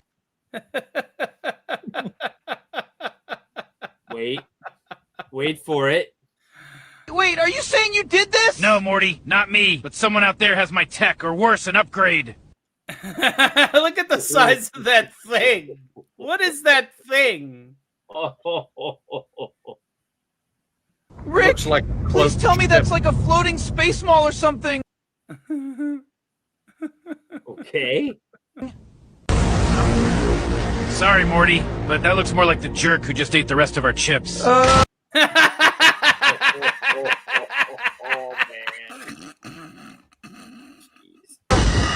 Guess we're about to find out if they crunch as loud as the snacks. That's funny. So yes, that's just a little bit, man. That's just a little bit. I'm sorry. If this is Rick and Morty season 8, I'm down.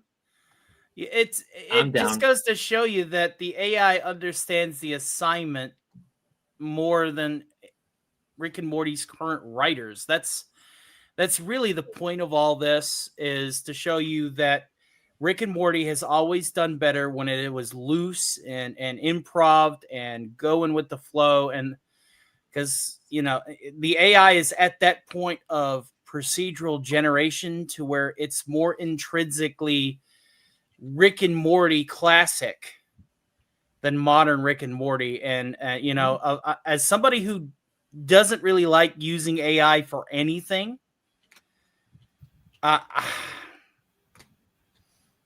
that blew my mind. That blew my mind. So, and in a few years, it'll blow your mind even more. I'm sure it will. I am sure When they it take will. over the world and kill us all. Yes, Pinky. Are you pondering what I'm pondering? I think so, Bray, but why don't the Terminators look like skeletons? Probably a different take on it. I think we'll do it to ourselves. The AI won't need us to do it. Yep, hence Terminator. We did it to ourselves. Archer says, I despise high drama in my comedy. Absolutely. May I recommend checking out The Automatic Singer? I don't need The Automatic Singer. I do my own singing. Destroy us all! Destroy us all! Destroy us all! I'll have the chicken! Destroy us all! Destroy us all! There you go. Just for you, Top Hat.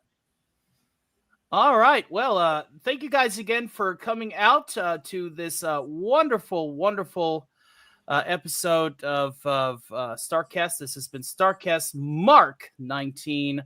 Let's go ahead and start getting the wrap up, ladies and gentlemen.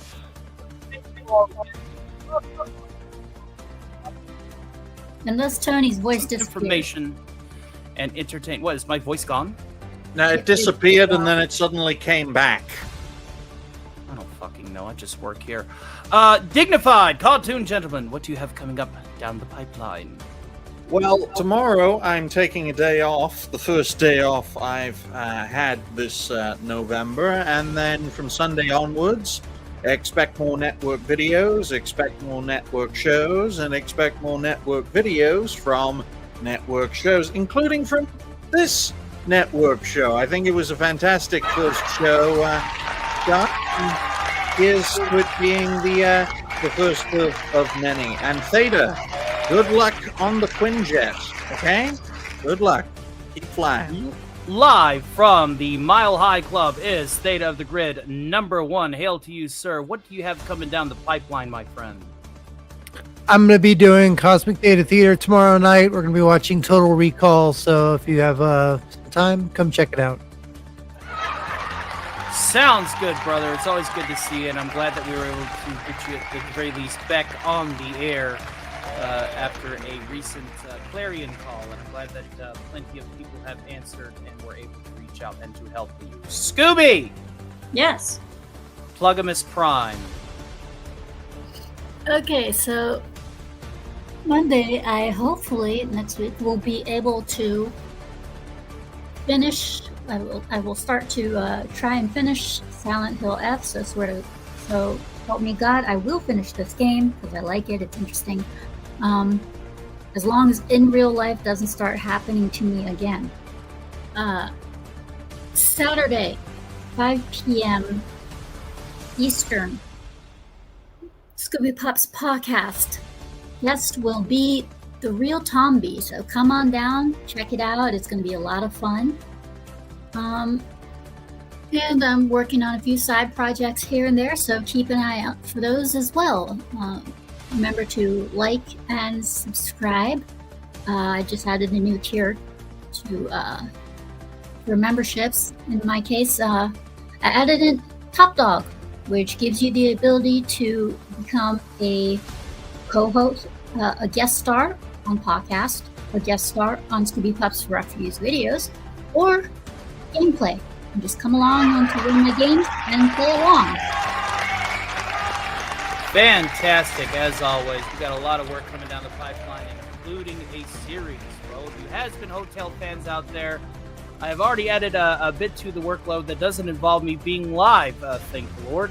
Let's just say Scooby and I have had the Radio Demon working on nonstop to do a cohesive review of Has-Been Hotel Season 1 that will be periodically released on a Scooby Pup show starting this Friday, coming up this coming week. And I hope that you guys stay tuned for that, because I'm adding some things, let's just say, due to recent events happening down there in let's just say, Perdition. My current producer by proxy is now got somebody lording over him. I know, scary, right? Which means that I am now an impromptu employee of said individual. VoxTech, trust us. Hey, son of Mars, what have you got coming down the pipeline? Well, sometime early in December, I'll probably be launching a couple of different videos. I'll probably have a couple of live podcasts talking about stuff that's going on generally. A little bit about the stuff that we're talking about, but a different spin altogether. We're going to be looking at the, how should I say this, the not so nice underbelly of all this stuff that we talk about here. So it's going to get spicy, folks, because remember, only the shadow knows. All right, ladies and gentlemen, thank you very much, the son of Mars. As for me, Ginger Wolf is going to return for a special Help Tony Not Have to Actually Be Broke for Taking a Vacation fund. It'll be happening tomorrow with the Black Widow Files at 9 p.m. Eastern Standard, directly after Robert Wright's wonderful discussion of the top 40 hits. I will be pre-gaming there, as it were, the top 40 hits of 1976, subsequently the Hotel California album by the Eagles as part of Albums We Love. VoxTech presents Stark's Thursday matinee will be happening this Thursday, as well as possibly, if I can make the time, a member stream on Monday or Tuesday. We need to get the ball rolling again so that I don't have to go back to the old, what's the word I'm looking for? The old 9 to 5. Nobody wants that, ladies and gentlemen, and I certainly do. So, if you are interested in joining our VR chat community, we are starting in the has-been instances, but we'll definitely be branching out into all of the character ensembles that I do, such as Skeletor, Megatron, and Starscream from Transformers, Warhammer 40k, and more. So get yourself a VR chat profile, set it up. It can run on a toaster. You don't even need a headset. I'm not caring for people that need headsets and controllers. You could just WSAD all day long, and it'll be a good way for us to wind down and just have some good times without really having to worry about all of the rigmarole and the hoops that YouTube allots us. And with that, ladies and gentlemen, that is going to be the end of this episode of the StarkCast. This has been the StarkCast Mk19. Who knows what's going to happen in this upcoming week, but you best damn well your bottom dollar that we will avenge it next Saturday. I want to thank everybody that's on this panel. Their links are in the description below. You can support on the many links that I also have posted in the stream description. I want to thank everybody from the bottom of my heart and the heart of my bottom. We'll see you next time. Bye.